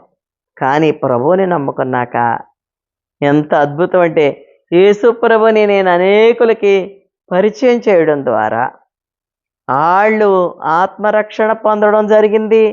ఎంతమందోనండి, ఎంతమంది నమ్ముకున్నారో. సాలూరులో, విజయనగరం జిల్లా సాలూరులో కొంతకాలం మా ఆయనగారు ఉద్యోగం చేస్తున్నప్పుడు నేను అక్కడ ఉన్నాను. ఎంతమందో ప్రభుని నమ్ముకున్నారండి అక్కడ. నా పక్క పోర్షన్లోనే ఒక కుటుంబం ఉండేవారు, చౌదరీస్. కృష్ణా జిల్లా నుంచి వచ్చేసారండి వాళ్ళు, విజయవాడ దగ్గర అడూరు. ఆవిడ శివభక్తురాలు అన్నమాట. ఎంత భక్తో శివుడంటే, ఆ భార్య, భర్త, బిడ్డలో ఆ భక్తిలో ఉన్నారు. నా దగ్గరికి ఎవరైనా కష్టాల్లో, బాధల్లో ఉండి వచ్చేవారు ప్రార్థనకి. నేను వాళ్ళకి దేవుడి గురించి చెప్తుంటుంటే ఆ పక్కనున్న సహోదరి వచ్చి వింటుండేదండి. అన్నీ విననిది, వదినమ్మ అందరూ ఒకటేనే, నేను శివుడు అంటున్నాను, నువ్వు యేసుక్రీస్తు అంటున్నావు అనేదండి. నేను చెప్పేదాన్ని, నేను నీకు చెప్పానా నమ్ముకోమని? నేను వాళ్ళతో మాట్లాడుతుంటే వచ్చావు, విన్నారు. ప్రేమగా ఉండేదాన్ని అండి వాళ్ళతోటి. నేను అలా చెప్తా ఉండేదాన్ని. కొంతకాలానికి ఆయన బిజినెస్ చేసేవారు. బిజినెస్లో అస్తమాను లాస్ అయిపోతుండేవారండి. అసలు అందుకే వచ్చారు వాళ్ళు సాలూరు. చివరికి ఎంత లాస్ అయిపోయారంటే వాళ్ళు జీరోకి వచ్చేసారు. ఆ నెల అద్దె కూడా కట్టలేని పరిస్థితి ఎదురైంది వాళ్ళకి. కొన్ని ఎకరాలు అమ్మేసుకొని ఆ ఘంటసాల పాలెంలోని సాలూరు వచ్చారండి వాళ్ళు. నిరాధారమైన పరిస్థితికి వచ్చేసారు వాళ్ళు. అలాంటి పరిస్థితిలో ఆవిడ ప్రభుని నమ్ముకుంది. నా దగ్గరికి వచ్చి వంటింట్లోకి వచ్చింది, వంట చేసుకుంటుంటే, వదినమ్మ నేను కూడా యేసు ప్రభుని నమ్ముకుంటానే అందండి. ఇద్దరం ప్రార్థన చేసుకుంటుండేవాళ్ళమి. ఇద్దరం ఒకరోజు ప్రార్థనకు రాలేదు ఆవిడ. ఎందుకు రాలేదా అని వాళ్ళ పోర్షన్లోకి వెళ్ళాను. ఒక ఇంట్లోనే 2 పోర్షన్లు, ఆవిడది నాదిని. ఇద్దరు ఉండేవాళ్ళు పక్క పక్కన. అప్పుడు ఆయన అంటున్నాడు నా దగ్గరికి వచ్చి, విజయమ్మ గారండి, నేను చచ్చిపోవాలనుకుంటున్నానండి, నేను చచ్చిపోవాలనుకుంటున్నాను. మా ఊళ్ళందరూ ఎల్లక అంటుంటే వాళ్ళ మాట వినకుండా నేను వాళ్ళందరినీ వదిలేసి వచ్చాను. నేను వ్యాపారాలు మొదలెట్టాను. రకరకాల వ్యాపారాలు చేశాడండి. ఒక రకం కాదు ఆయన. అక్కడ టేకు చెట్లు కొనివాడు, ఏటేటో చేసేవాడు, డబ్బు ఇచ్చేవాడు వాళ్ళకి. ఎవరో తిరిగి ఈయనకేమి ఇవ్వలేదు. మోసపోయిన నిజమ్మగారు, నేను చచ్చిపోవాలనుకుంటున్నాను అన్నాడండి. అప్పుడు నేను, యేసుప్రభు ఉన్నాడు, చచ్చిపోక మళ్ళా నీ పరిస్థితిని యేసుప్రభు మారుస్తాడని చెప్పానండి. వాళ్ళ విగ్రహాలన్నీ తీసేసి బయటపడేశారండి. యేసుప్రభుని నమ్ముకున్నాక చిన్న వ్యాపారం మొదలెట్టారండి. 2 ఆవులు కొనుక్కొని, చిన్న బంగారం ఉంటే బ్యాంకులో పెట్టి 2 జెర్సీ ఆవులు కొని వ్యాపారం మొదలెట్టి ఆ కుటుంబం ఎంతగా దీవించబడ్డారంటే, ఆ తర్వాత 40 ఎకరాల పొలం కొనుక్కున్నారండి వాళ్ళు. సాలూరికి దగ్గరలో ఇల్లు కట్టుకున్నారు. వాళ్ళు ఒక పాకలోకి వెళ్ళిపోయారండి అద్దె కట్టలేక. అలాంటిది మళ్ళీ వాళ్ళు ఒక బిల్డింగ్ కట్టుకొని, పెద్ద పాప ఇప్పుడు అమెరికాలో పెద్ద ఇంజనీర్ అండి, భర్త పెద్ద ఇంజనీర్. వాళ్ళు అనేవారు నన్ను, మీరు రుణం తీర్చుకోలేము వదినమ్మ అనేవారండి వాళ్ళు. కానీ వాళ్ళకి నేను బట్టలు ఎత్తే, లేకపోతే కొంత డబ్బు సహాయం చేస్తే వాళ్ళ కష్టాలు తీరనంటారా? జీవంగల దేవుణ్ణి పరిచయం చేశానండి వాళ్ళకి. అలాగా సాలూరులో ఒక సంఘం ఏర్పడిపోయిందండి. మా ఇంటి నిండా జనమే. అప్పుడు అక్కడ ఒక మాస్టారు సేవ చేసేవారు. ఆయనకి వాళ్ళందరూ నేను ఉంటుండగానే ఆయన రావడం, ఆయనకి హ్యాండ్ ఓవర్ అవ్వడం జరిగింది. మేము కాకినాడ వచ్చేసానండి. అలాగే నా పరిచర్యలో ఇలాంటి అద్భుతాలు ఎన్ని ఉన్నాయో, ఎన్ని కుటుంబాలు. చచ్చిపోదాం అనుకుంటున్నాను విజయమ్మ గారు అని ఫోన్ చేసేవారండి నాకు. ఈరోజు వాళ్ళు బ్రతికి ఉండడానికి యేసు ప్రభువే కారణం నాకు అనిపిస్తుందండి. వాళ్ళకు కొన్ని డబ్బులు ఇస్తే వాళ్ళ కష్టాలు తీరతాయా? వాళ్ళకి బట్టలు లేవని బట్టలు ఇస్తే కష్టాలు తీరతాయా? కానీ యేసుప్రభు ఎంత గొప్ప దేవుడో, ఎంత గొప్ప దేవుడో, ఎంత గొప్ప దేవుడో. నా పిల్లలు కూడా యేసుప్రభుని పట్టుకున్నారండి. మా పాపకి, చిన్న పాపకి పిల్లలు పుట్టరన్నారండి. కాకినాడలో రమ్య హాస్పిటల్లో డాక్టర్ ప్రభావతి గారు పెద్ద పేరు. ఆవిడ చెప్పేశారు, అమ్మ విజయమ్మ గారు, ఫెలోపియన్ ట్యూబ్స్ అని 2 ఉంటాయి, అవి క్లోజ్ అయిపోయినాయి మీ పాపకి, ఎగ్ వెళ్ళడానికి ఆస్కారం లేదు, పిల్ల పుట్టరు అని చెప్పేశారండి. ఇంటికి వచ్చేసాం. మా పాపని అడిగాను, ఆవిడ ఎలా చెప్తే నీకు ఏమనిపించిందమ్మా అని అడిగాను. మరి బాధ కలుగుద్ది కదండి. అదేమందంటే, నాకేం బాధ కలగలేదమ్మా, ఎందుకంటే నాకు దేవుడు ఉన్నాడు కదా అందండి. నాకు దేవుడు ఉన్నాడు కదా. అప్పట్లో దాదాపు 13 సంవత్సరాల క్రితం, 12 ఏళ్ళ క్రితం ఈ మాట చెప్పారు డాక్టర్ అమ్మగారు. ట్రీట్మెంట్కి 2 lakhs అవుద్ది, అయినా గ్యారంటీ చెప్పలేమని కూడా చెప్పారు. అదే రోజు బెంగళూరు వెళ్ళిపోతుందండి మా పాప వాళ్ళ ఆయనతోటి. నాకేం భయమే లేదు, నాకు దేవుడు ఉన్నాడు కదా అందండి. వెళ్ళిపోయి వరుసగా 3 రోజులు ఫాస్టింగ్ ఉండి ప్రేయర్ చేసుకుందండి. 3 రోజులు అంటే మీరు ఫుల్గా కాదు, 3 గంటల వరకును. నాకు ఫోన్ చేసింది 3 days తర్వాత, అమ్మా దేవుడు నాతో మాట్లాడాడమ్మా. యేసుప్రభు మాట్లాడే దేవుడండి. ఆయన జీవం గల దేవుడు. ఏం మాట్లాడాడంటే, బైబిల్ పెద్దగా తెలియదు, నాకు కూడా పెద్దగా తెలియదండి. యెషయా గ్రంథం 66వ అధ్యాయం 9వ వచనం చెప్పింది. అక్కడ ఏమని ఉంటుందంటే, పుట్టించువాడనైనా నేను గర్భం మూసేదనా అని యెహోవా అడుగుతున్నాడు అని ఉంటుందండి. ఎక్కడ కనబడిందో నా కూతురికి ఈ వాక్యం. చెప్పాను కదా, అంత వాక్యం తెలిసిన పాప కాదని. సంతోషమైంది. మళ్ళీ 3 days ఫాస్టింగ్ ఉందండి. పట్టుదలగా ప్రార్థన చేసుకునేదంట. ఎంత పట్టుదల అంటే, ప్రభా ఈ ఈ ఈ ఈ నెలలోనైనా నేను కన్సీవ్ అవ్వాలి ప్రభా, ఈ నెలలోనైనా కన్సీవ్ అవ్వాలి ప్రభా అని అడిగేదటండి దేవుణ్ణి. ఎవ్రీ మంత్ అలాగ అడిగేదట దేవుణ్ణి. మళ్ళీ ఫోన్ చేసింది, అమ్మ దేవుడు నాతో ఏం మాట్లాడాడని అడిగాను. ప్రేయర్ అయిన తర్వాత ఒక బుక్ చదువుకుంటుందంట. ఆ బుక్లో ఏమనుందంట, ఆ పాస్టర్ గారు రాసిన మాటలు, అంటే దేవుడి మాటలే, వాక్యమే.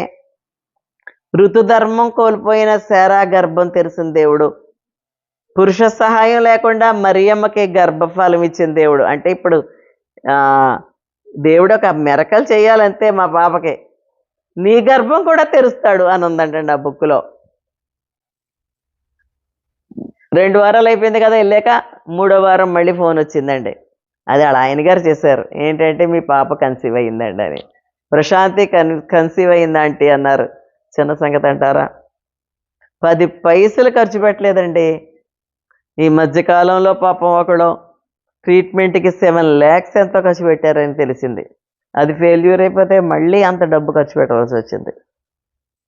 ప్రభా ఎంత గొప్ప దేవుడండి. మా పాప అంటదే, కళ్ళు మూసుకుంటానంట, కళ్ళంట దారులు కారిపోతాయంటండి దేవుడు చేసిన మేళ్ళు తలపోసుకుంటుంటేని. అలాగ దేవుడు చక్కటి పాపని మళ్ళీ అనుకునేదంటే, ఆ పాప పుట్టిన కొన్నాళ్ళకే మళ్ళీ మూసిపోతాయేమో ఆ చూప్స్ అనుకునేదంటండి. మళ్ళీ కావాలని అనుకోకుండానే మళ్ళీ గర్భం ధరించిందండి. మళ్ళీ దేవుడు చక్కటి బాబునిచ్చాడు. వాడికి ఎంత భక్తో, ఆ బాబుకి 6th standard చదువుతున్నాడు. ఎంత భక్తిగా ఉంటాడో, మోకాళ్ళు వేసేసి ప్రేయర్స్ ఎవరెవరు ప్రార్థన చేయమంటారో అవన్నీ బుక్లో రాసుకుంటాడంట. అవన్నీ చేసి పడుకుంటాడటండి వాడు. బైబిల్ చదువుకుంటేనే కానీ నేల మీద అడుగు పెట్టడటండి అసలు. అలా ఆ టేబుల్ దగ్గర తల దగ్గర పెట్టుకుంటాడు బైబిల్. ఆ 6th standard చదువుతున్న బాబు అంటాడు. అలాంటి పిల్లల్ని దేవుడు ఆ పాపకి ఇచ్చాడండి. దేవుడు మాట్లాడే దేవుడు. మరి అంతేకాకుండా నేను చెప్పాను కదా, 4th standard నుంచి హౌస్ ఆఫ్ ప్రేయర్లో సేవ చేశానని చెప్పాను. సాలూరులో సంఘం కట్టబడిందండి. ఆదివారం చర్చ్ అయిపోయిన తర్వాత ఆ పాస్టర్ గారు ఒక గ్రామం తీసుకెళ్ళిపోయేవారు మమ్మల్ని, కొంతమందిని. ఆ రోడ్లు ఆ పల్లెటూళ్ళు తీసుకెళ్ళేవారండి. కుళాయిల దగ్గర మైకిస్తే బోడు మంది ఆడోళ్ళు దగ్గరికి వచ్చేవారు. వాళ్ళకి మైకులో సువార్త చేసేదాన్ని. దేవుడు నాకు చేసిన ఇవన్నీ ఇప్పుడు మీకు చెప్తున్నాను, అలాగే చెప్పేదాన్ని. ఆ గ్రామాల్లో ఇప్పుడు చెప్తారు అక్కడ పాస్టర్ గారు నాకు, ముందు సాలూరులో పెద్ద చర్చి కట్టబడింది, ఇంకా ఇంకొక 7 గ్రామాల్లో స్థలాలు కొని మందిరాలు కట్టాం విజయమ్మ గారు అంటారండి. నా వల్ల జరిగిందని నేను చెప్పట్లేదు. ఆరంభం ఆరంభం మాత్రం నేను సాలూరు వెళ్ళిన కొత్తలో, ప్రభువా నాకు ప్రార్థన చేసుకోవడానికి నాకు ఒక సహోదరిని ప్రభువా అని అడిగానండి. అలా అడిగితే ఒక సహోదరిని ఇచ్చాడు దేవుడు. అది ఎంత గుంపు అయిపోయిందండి. తర్వాత పెద్ద మందిరం కట్టబడింది. ఇప్పుడు అక్కడ దేవునికి మహిమ కలుగునుగాక. ఈ లోకంలోకి వచ్చినప్పుడు మనం ఏం తేలేదు, వెళ్ళేటప్పుడు ఏం పట్టుకెళ్ళాం, కానీ ఎంత మరి ఇలాగా కొంతమందిని ప్రభువులోకి నడిపించగలిగితే ఈ ఆత్మలను మాత్రం అక్కడ పరలోకంలోకి వెళ్ళడానికి మనం కారకులు అవుతామండి. దేవునికి స్తోత్రం కలుగునగాక. మా ఇంటి ప్రక్కనే కాకినాడలో ఒక ఫ్యామిలీ ఉందండి. మా పాపలకి ఇంకా పెళ్ళిళ్ళు అవ్వలేదు. అప్పుడు ఆ ఎదురింట్లో ఒక కుటుంబం ఉంది. మా పాపల వయసు పాపలే, 2 పాపలు, ఒక బాబు ఉన్నారు. తల్లి లేదండి వాళ్ళకి. ఆ పాపలకి దేవుడి గురించి చెప్పాను. మా ఇంట్లో ప్రతి వారం మా మా తోటికోడలో, మా వదిన గారు, నేను ప్రార్థన చేసుకునేవాళ్ళం అండి. ప్రతి మంగళవారం కలుసుకొని అలా ప్రార్థన చేసుకుంటుంటే ఆ పాప ఒకసారి నన్ను అడిగింది, ఆంటీ మీరు ముందే నాకు పరిచయం అయితే ఎంత బాగుండు ఆంటీ. కొన్ని సంవత్సరాల క్రితం, అది 4-5 సంవత్సరాల క్రితం మేము ఆ వీధిలోకి వెళ్ళలేదులేండి. అంతకుముందు మా అమ్మ చనిపోయింది క్యాన్సర్ వచ్చి. అప్పుడు మీరు తెలిస్తే ప్రార్థన చేద్దురు ఆంటీ అందండి పాపం. ఆ తర్వాత మేము అనేకుల కోసం ప్రార్థన చేయడం చూసేది ఆ అమ్మాయి.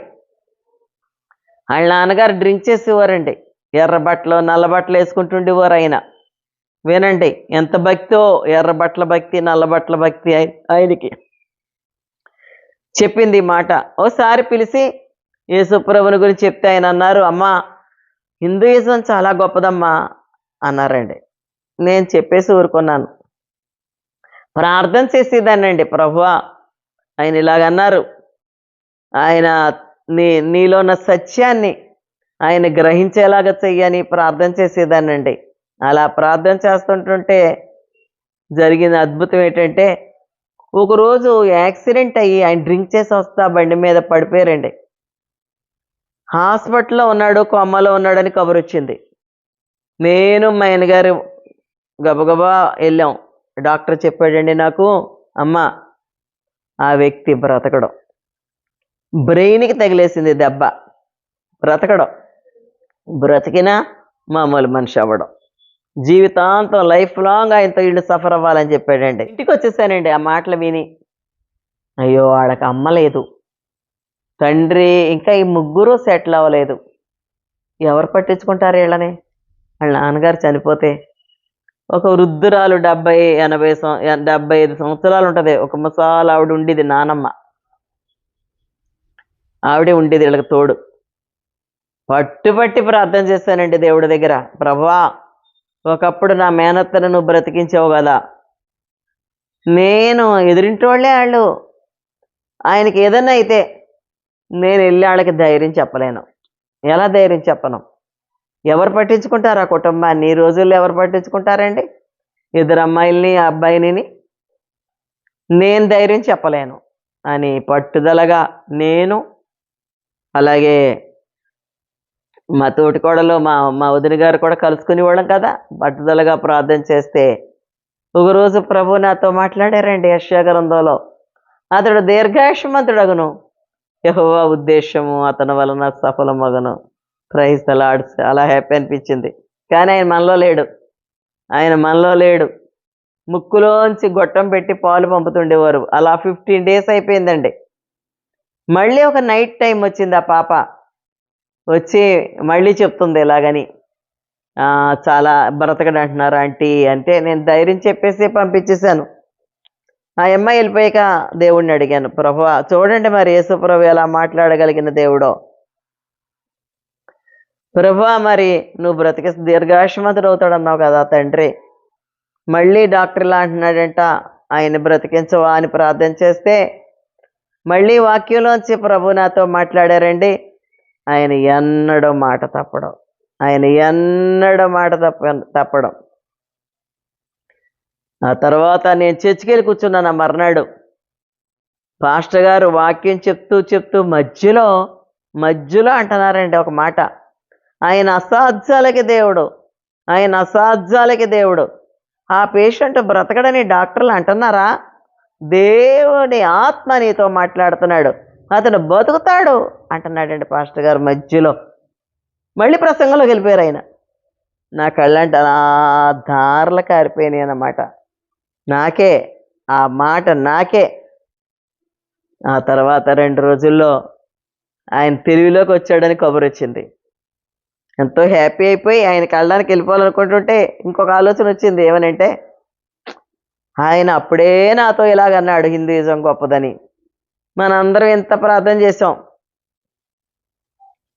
ఆయన తెలిసే ఇలా ప్రార్థన చేసామని తెలియదు కదా, ఏమంటాడో ఇప్పుడు. అంటే 2వ వాగ్దానం జ్ఞాపకం వస్తుంది, యెహోవా ఉద్దేశం అతని వలన సఫలం మగును. ఆ మాట జ్ఞాపకం వచ్చి వెళ్ళిపోయింది. ఆయన దగ్గరికి వెళ్ళి ఇలా ఒంగోని, బాగున్నారా, మీకోసం మేమందరం చాలా ప్రార్థన చేసాం, మీరు బాగుంటారని యేసుప్రభు చెప్పారు, మీ అమ్మాయికి చెప్పాను. ఎవరు చెప్పగలరండి ఇలాగా? మా ఇంటి పక్కనే ఓ సహోదరు ఉండేదండి, కాకినాడలో అనమాట ఈవిడి.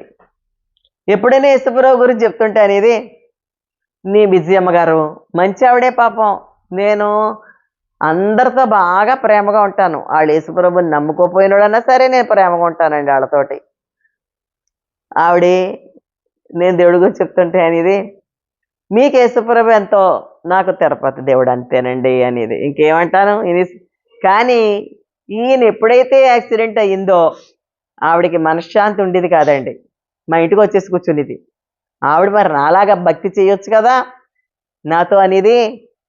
వాళ్ళ నాన్న నేను ఎప్పుడు చూడలేదు, కానీ ఆ పాప పేరు చందన అండి. చందన నాన్నగారిని చూడలేదు, కానీ పాపం ఆ పాపలు చూస్తుంటే జాలే చేస్తుందండి, ఆయన ఏమైపోతాడోనని. నేను ధైర్యం చెప్పేదానండి. నేను ఎలాగ భక్తి చేస్తున్నానో యేసుప్రభుకి అలాగే భక్తి చేస్తున్నాను అన్నది పూజ చేయొచ్చు కదా. ఆ వీధిలో ఎంతమంది విగ్రహారాధికులు ఉన్నారో ఎవ్వరూ కూడా తెలిసినోళ్ళు జాలిపడ్డారే తప్ప, అమ్మ మేము భక్తి చేస్తాం నీ పక్షంగా, లేకపోతే పూజ చేస్తాం, మీ నాన్న బాగుంటాడు అని చెప్పిన వాళ్ళు ఎవ్వరు లేరు. ఆనాడు ఈనాటికి అటువంటి వాళ్ళు లేరండి. కేవలం యేసుప్రభుని నమ్మిన బిడ్డలు మాత్రమే ఇటువంటి అనుభవాన్ని కలిగి ఉంటారు. వాళ్ళు మాత్రమే ఇతరుల కొరకు భారం కలిగి ఉంటారు. వాళ్ళే కష్టాల్లో ఉన్న వాళ్ళని ప్రేమిస్తారు. వాళ్ళ కోసం అవసరమైతే ఉపవాసం ఉండైనా సరే ప్రార్థన చేస్తారండి. మీరు చూడండి, ఎక్కడన్నా చూడండి, అనేకుల కోసం ప్రార్థన చేస్తారు, దేశం కోసం ప్రార్థన చేస్తారు. చిన్న పాపం అన్న, ప్రభువా 2వ క్లాస్ అవుతుందండి, ఈ కాకినాడలో ఉన్న తాగుబోతులందరినీ మార్చు ప్రభు అంటుందండి. ఎవరికైనా అంత అవగాహన ఉంటుందంటారా? ఎలా వచ్చింది దీనికి ప్రార్థన అంటే, వాళ్ళు అంటున్నారు వాళ్ళ అమ్మమ్మ ప్రార్థన చేస్తుంటుందంట, కూర్చుంటుందంట అండి, అలా నేర్చేసుకుందనమాట అది ఆ ప్రార్థన. తాగుబోతుల్ని మార్చు ప్రభు అంటుందంట. అప్పుడు ఆయన దగ్గరికి వెళ్ళి అడిగాను, ప్రార్థన చేసామండి మీకోసం అంటే ఆయన అంటున్నారు, అవునమ్మా నాకు చెప్పావు దేవుడి గురించి, బుద్ధి లేక నమ్ముకోలేదన్నాడండి ఆయన.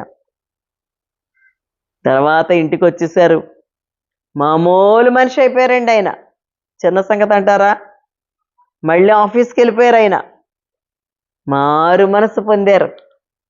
ఆఫీస్ వాళ్ళు అన్నారంట, మీరు సైన్ చేసి వెళ్ళిపోండి చాలు, శాలరీ ఇచ్చేస్తామన్నారంట.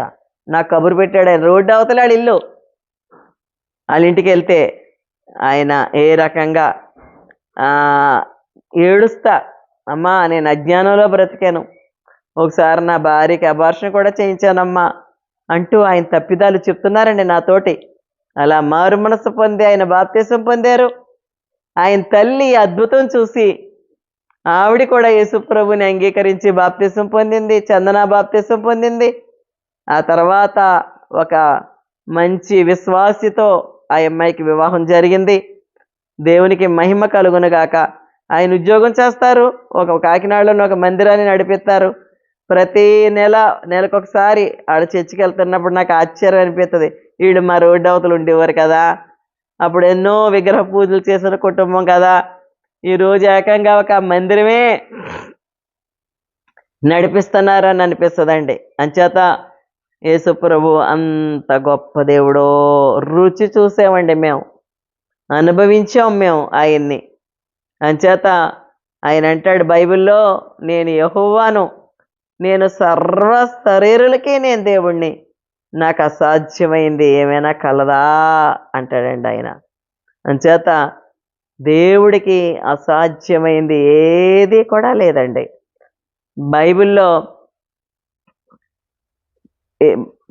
బైబిల్లో కాదు కానీ ఒక మాట వేదాల్లో ఉంటుందండి. ఏమనంటే, సర్వ పాప పరిహారో రక్త ప్రోక్షణ ఆవశ్యకం, తద్రక్తం పరమాత్మేనా పుణ్యదాన బలియాగమని.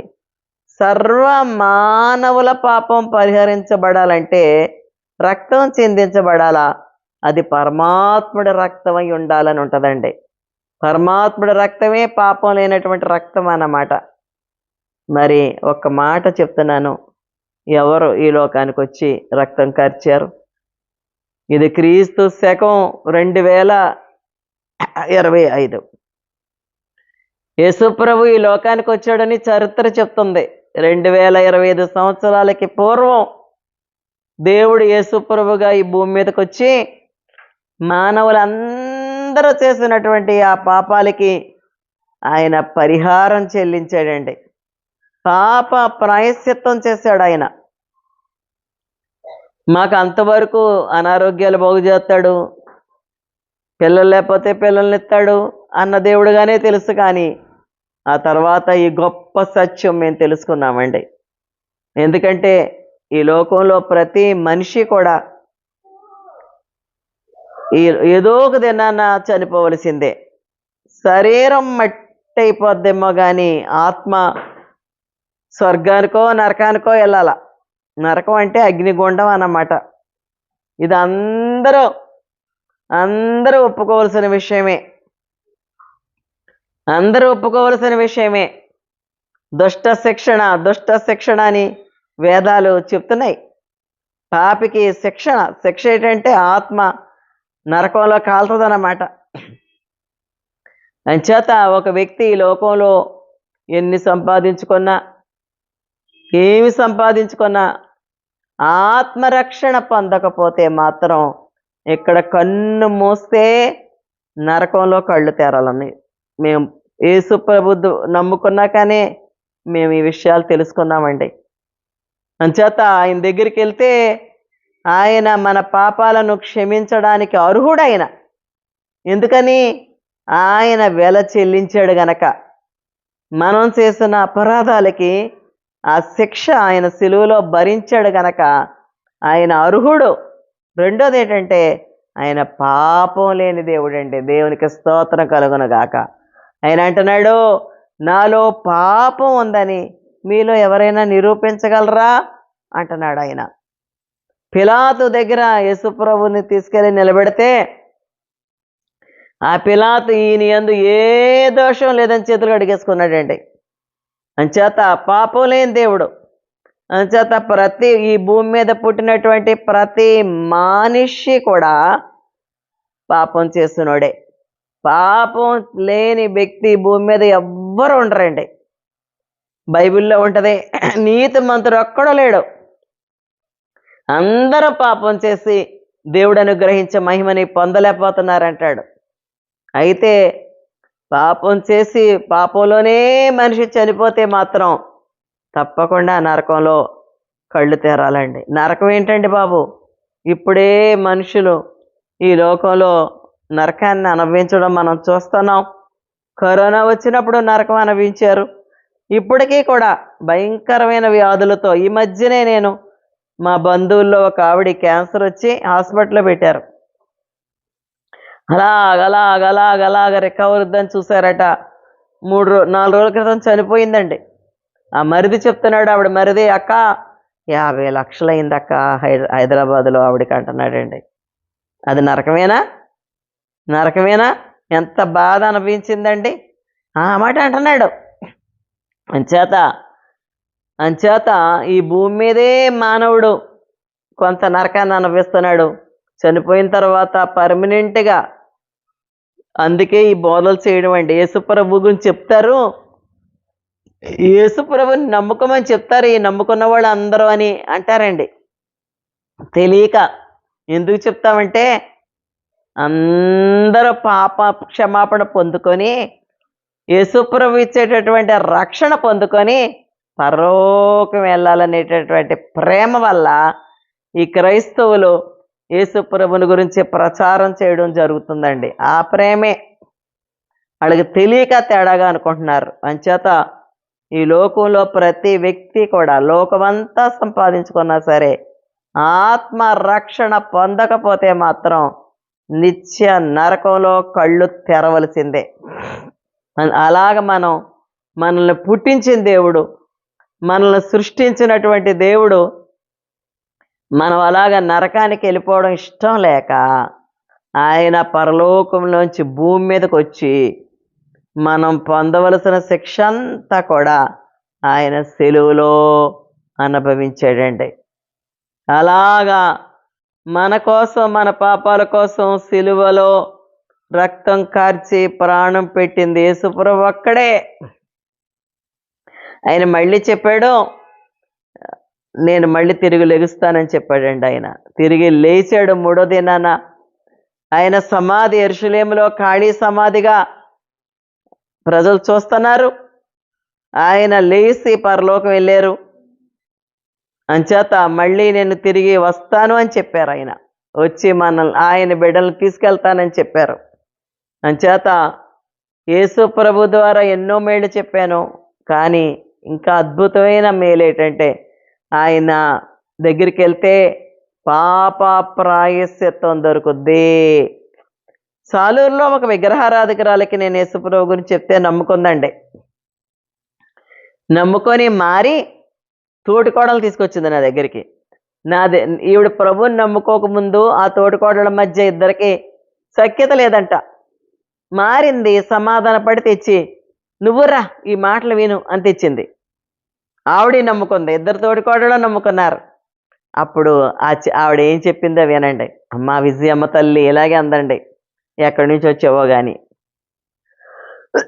నువ్వు ఎక్కడి నుంచి వచ్చావో కానీ తల్లి, ఎన్ని యాత్రలు చేశానమ్మా, కొన్ని వేలు ఖర్చు పెట్టాను.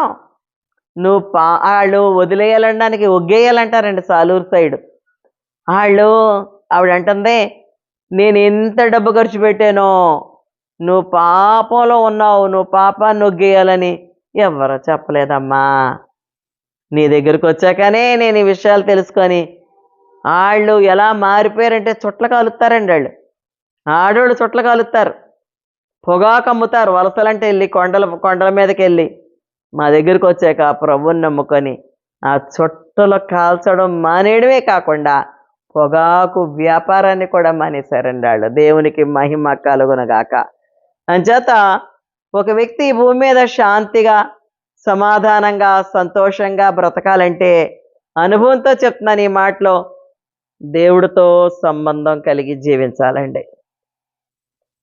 చాలా డబ్బుండి శాంతి లేనోళ్ళు నాకు తెలుసు, చాలా ఆస్తిపరులకి నెమ్మది లేనోళ్ళు నాకు తెలుసండి. ఎందుకంటే వాళ్ళ కుటుంబాల్లో అలాంటి సమస్యలు ఉన్నాయి. ఆ డబ్బుతో పరిష్కారం అయ్యేవి కావయి. కానీ ఒక వ్యక్తి శాంతిగా, సమాధానంగా బ్రతకాలంటే దేవుడికి ఇష్టమైన రీతిగా జీవించాలన్నమాట. అప్పుడు ఈ లోకంలో శాంతిగా, ధైర్యంగా మానవుడు జీవించగలుగుతాడు.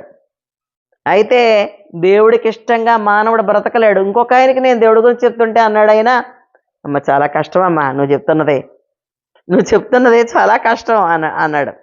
అప్పుడు చెప్పాను, నువ్వు నేను చెప్పినట్టు జీవించకపోతే ఇంకా కష్టం నీకు. కానీ నీకు ఒక శుభవార్త ఏంటంటే, యేసు ప్రభుని కానీ నీ హృదయంలో చేర్చుకుంటే నీకు ఆ జీవితం సులువైపోద్ది అన్నానండి. దేవునికి స్తోత్రం. ఈ రోజులు సినిమాలు చూడకపోతే జనాలు బతకలేరు. ఆ టీవీలు మోగుతూనే ఉంటాయి, ఆ చెత్త, ఒక తండ్రి కూతురు చూడవలసిన రీతిగా ఏమైనా ఉంటున్నాయండి ఆ సినిమాలు ఇప్పుడు? దేవుడు దయ వల్ల అసహ్యం మాకైతేని. మా పిల్లల్నే నేను సినిమాకి తీసుకెళ్ళలేదండి. ఎప్పుడు మా బాబు చిన్న చంటి నెలలోపు బిడ్డప్పుడు నేను ఈ వాక్యం విన్నాను. వాళ్ళనే సినిమాకి తీసుకెళ్ళలేదు. మా మనవరాళ్ళు వెళ్ళరు, సీరియల్స్ చూడరు. మా మనవరాళ్ళు ఇంటర్మీడియట్ ఒక పాప, 10th ఇద్దరు పాపలు చదువుతున్నారు. మా ఇంట్లో ఏం పెట్టుకోరు, వాళ్ళు చదువుకుంటారు, వాళ్ళ అమ్మ పిలిస్తే ప్రార్థనకు వస్తారు అంతే. హ్యాపీగా ఉన్నాం మేము. ఈనాడు ఎంతమంది ఆ సినిమాలు పెట్టుకొని ఇంట్లో తల్లి తండ్రి పిల్లలు చూస్తూ వరస లేకుండా ఎంతమంది జీవితాలు పతనమైపోతున్నాయో యూట్యూబుల్లో మీరు చూస్తూనే ఉన్నారు కదా. దేవుడు దయ వల్ల దేవుడు మమ్మల్ని ఆ రకమైన జీవితం నుంచి ప్రత్యేకించాడండి. ఒక వ్యక్తి యేసుప్రభుని హృదయంలో చేర్చుకుంటే పాప క్షమాపణ కలుగుద్దండి ఆ వ్యక్తికి. ప్రభువా, ఎవరైనా సరే నా చిన్నతనం నుండి అయ్యా నేను తెలిసి తెలియక చేసిన అపరాధాలు క్షమించయ్యా, నా కోసం నువ్వు సిలువలో రక్తం కార్చావంట, ప్రాణం పెట్టావంట, నన్ను ఆ రక్తంలో కడగవా అని ప్రార్థన చేస్తే ప్రభు క్షమిస్తాడంట, కడుగుతాడంట, ఆయన బిడ్డగా చేసుకుంటాడటండి. దేవుడికి స్తోత్రం. తర్వాత యేసు ప్రభుతో సహవాసం చేయాలండి ప్రార్థన ద్వారా చర్చికి వెళ్ళి వాక్యం వినటం ద్వారా, వాక్యం చదవడం ద్వారా ప్రతిరోజు తండ్రి నేను పాపంలో పడిపోకుండా కాపాడు అని ఆయనతో ఆ సంబంధాన్ని కలిగి ఉన్నప్పుడు మనలో మార్పు అనేది వచ్చేస్తుందండి. పాపాన్ని అసహించుకునే మనసు వస్తుంది. అప్పుడు దేవుడితో మనకి నిజమైన సంబంధం ఏర్పడద్ది. నిజమైన సంబంధం ఎప్పుడైతే ఏర్పడిందో అప్పుడు మనం అనేకమైన మేళ్ళు దేవుడి దగ్గర నుంచి మనం పొందుకుంటాం. మనమే కాకుండా ఇంకా అనేకులు ఆశీర్వాదకరంగా ఇతరులకు కూడా మనం జీవించవచ్చండి ఆశీర్వాదకరంగా. ఇంకా నా జీవితంలో ఎన్ని ఉన్నాయో ఇలా చెప్పాలంటే ఒక బుక్లో రాసుకుందానండి. యేసుప్రభు వాక్యం ద్వారా ఏ విషయాల్లో ఒక ఆవిడ, నేను ఇక ముగిస్తున్నాను, చివరిగా ఈ చిన్న మాట చెప్తాను. ఒక ఆవిడ నా దగ్గరికి వచ్చి, విజయమ్మ గారండి మా ఆయన చనిపోయినట్టు కల వచ్చిందండి, 2 సార్లు వచ్చిందండి అని బెంబేలు పడిపోతుందండి. అన్య కుటుంబంలోంచి ప్రభువుని నమ్ముకుంది ఆవిడ. కొత్తగా చిన్న పిల్లలు 6-7 చదువుతున్నారు పిల్లలు. దగ్గర కూర్చోబెట్టుకొని ప్రార్థన చేశాను, భారంగా ప్రార్థన చేశానండి. తర్వాత ఆవిడ ప్రార్థన చేస్తుంది. అప్పుడు వాక్యం తీశాను, ప్రభువా ఏంటిది, అన్యుల్లోంచి నమ్ముకుంది, విగ్రహారాధన మానేసింది, నీ దగ్గరికి వచ్చింది, ఇలా చెప్తుంది ఏంటి ప్రభు అంటే, యెషయా గ్రంథంలోంచి ప్రభు మాట్లాడారండి, అతను చనిపోవడం, గోతిలోకి పోవడం, అతనికి ఆహారం తప్పదు. చెప్పాను మీ ఆయన చచ్చిపోడేటని. దేవునికి స్తోత్రం. ఈ రోజుకి ఆయన సజీవుడుగా ఉన్నాడు. మనవల తండ్రి, మనవల తాత అయ్యాడండి ఆయన. ఆ పిల్లలు పెద్దోడైపోయారు, క్రైస్తవ పెళ్ళిళ్ళు అయినాయి, ఆయన తాతగారు అయిపోయారండి ఆయన. ఇప్పటికీ ఆరోగ్యంగా చక్కగా ఉన్నారు. ఇలా ఎన్ని ఉన్నాయో, ఎన్ని చెప్పమంటారు. నేను ఈ మధ్య ఒక చర్చిలో చెప్తుంటే 2 గంటలు మాట్లాడేశాను.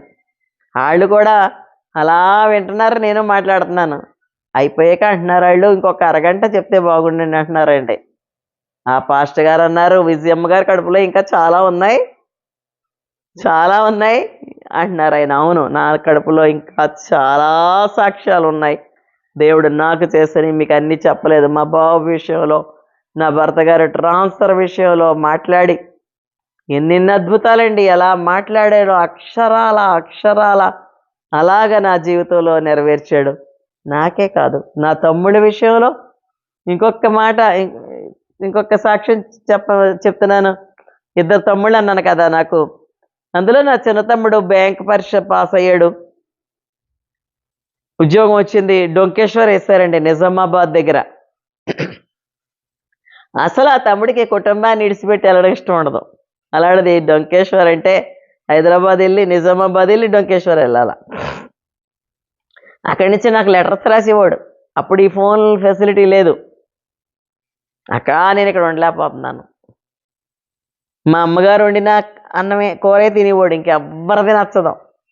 అక్కడ చిన్న చిన్న పాకలు ఉండి అంటండి అన్నం తినడానికి. భయంకరంగా ఉందక్క, నేను ఉండలేకపోతున్నానక్క, అన్నయ్యకి చెప్పక్క ట్రాన్స్ఫర్కి ట్రై చేయమని అని చెప్తున్నాడండి నాకు. అప్పుడు నేను దేవుడిని అడిగాను, ప్రభువా పాపం ఉండలేకపోతున్నాడంట, దగ్గరలో తీసుకురా అని ప్రార్థన చేశానండి. అప్పుడు దేవుడు అన్నాడు, బబులో నుండి నేను తీసుకొస్తానని మాట్లాడాడు. తర్వాత మా పెద్దమ్మడికి చెప్పాను, ఒరే ఈడు ఇలా అడుగుతున్నాడు, పెద్ద ఆయన కూడా బ్యాంకులో చీఫ్ మేనేజర్గా చేసి రిటైర్డ్ అయ్యాడండి, ఆయన బ్యాంకే. ఆడు మొన్న వెళ్ళాడు నేనగాక, అప్పుడే ట్రాన్స్ఫర్ అంటాడు ఏటక్క, ఎవరు అలాగే ఒప్పుకోరు, కనీసం 2 years చెయ్యాలి, అప్పుడు మనం రిక్వెస్ట్ పెట్టుకోవాలి. 2 years లోపులో మనం రిక్వెస్ట్ పెట్టుకోకూడదు, ఆడు అలాగే మాట్లాడతాడు అని అన్నాడండి మా పెద్ద తమ్ముడు. అప్పుడు మళ్ళీ దేవుడి దగ్గరికి వెళ్ళాను, నువ్వు తీసుకొస్తానన్నావు, మరి ఈడు ఇలాగంటున్నాడు ఏడు ప్రభా అన్నానండి. యేసు ప్రభు జీవం గల దేవుడు, మళ్ళీ చెప్తున్నాను మీకు నేను, జీవం గల దేవుడు ఆయన మనతో ఉంటాడు, మనలో ఉంటాడు. మన ఆయనకి అవకాశం ఇస్తే, మన హృదయంలో ఆయనకి స్థానం ఇస్తే. మళ్ళీ మాట్లాడాడు దేవుడు, ఇదేడు ప్రభా మా తమ్ముడు ఇలాగంటున్నాడు పెద్ద ఆయనంటే, మనుషులకు అసాధ్యములైనవి దేవుడికి సాధ్యం అన్నాడండి. అయితే అది ఎలాగా? ట్రాన్స్ఫర్ కావాలనే పెట్టుకోకూడదంట, అలాంటిది తీసుకొస్తానంటాడు దేవుడు. ఎంత మనం ఊహించలేమండి ఆయన కార్యాలు. ఇప్పుడు మీరు చూస్తున్నటువంటి ఐగుప్తులు నీకు మీద చూడరంటే అర్థం లేదు ఇశ్రాయేలీయులకి అది ఏం చేస్తాడో, అది ఏం చేస్తాడో వాళ్ళకి తెలియలేదు. మనకి జరిగిపోయింది తెలుసు కనుక మనకు తెలుసు. తక్కువ కార్యం అంటారా అది? వాళ్ళని ఎర్ర సముద్రంలో ముంచేస్తాడని ఊహించారా వీళ్ళు? అలాగా మా తమ్ముడికి ఇలా జరిగిన తర్వాత ఎప్పుడు లెటర్ రాసేవాడండి, నాకు వస్తున్నానక్క అని. హైదరాబాద్లో దిగి మా పాపకి డ్రెస్సులు కొని అప్పుడు పెద్దాపురం వచ్చేవాడండి. సడన్గా వచ్చాడు ఓ రోజుని, అదేంటరా చెప్పబెట్టకుండా వచ్చావు అన్నాను. నవ్వుతున్నాడు. ఏమని చెప్తున్నాడు, నాకు నేను ముందు బ్యాంక్ పరీక్ష రాశాను కదా, అప్పుడే ఇంకో ఎగ్జామ్ కూడా రాశాను అక్క, 2 రాశాను. ఒకటి వచ్చింది డొంకేశ్వర్ వేసాడు, రెండోది కూడా పాస్ అయ్యానంటే ఆడు ఇంటర్వ్యూకి పిలిచాడు వచ్చాను అన్నాడండి. వింటున్నారా? ముందు సిండికేట్ బ్యాంక్ అండి, ఇంటర్వ్యూకి వెళ్ళాడు, సెలెక్ట్ అయిపోయాడండి, ఆంధ్ర బ్యాంకులో వేసేసారు, వచ్చేసాడు. ఎక్కడికి వచ్చాడంటే ఆడికి నాకు ఏలూరులో ఉండేదాన్ని, ఏలూరుకి దగ్గరలోనే జంగారెడ్డి కూడా వేశారండి. ఇంటికి వెళ్ళిపోయి కూడా మా ఇంటికి వచ్చేసేవాడు బండి మీద. చూసారా ఎంత గొప్ప దేవుడు. మరి మేము ఎంత ధన్యులం అంటారు? ఇలాగ ఎన్ని చెప్పమంటారు?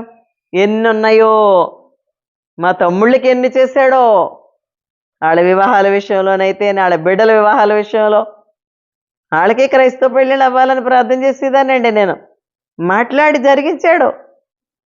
అంత గొప్ప దేవుడండి యెహోవా. తమకు దేవుడుగా గల జనులు ధన్యులు. వచ్చేసాడు, ఇంకొక బ్యాంకులో ఉద్యోగం ఇచ్చి దేవుడు తీసుకొచ్చేసాడండి మా తమ్ముడిని. అంత గొప్ప దేవుడండి ఆయన. అంచేత మరి ఈ గొప్ప దేవుడిని మీరు తెలుసుకోవాలనే ఆశతో ఈ మాటలు మీతో పంచుకుంటున్నాం.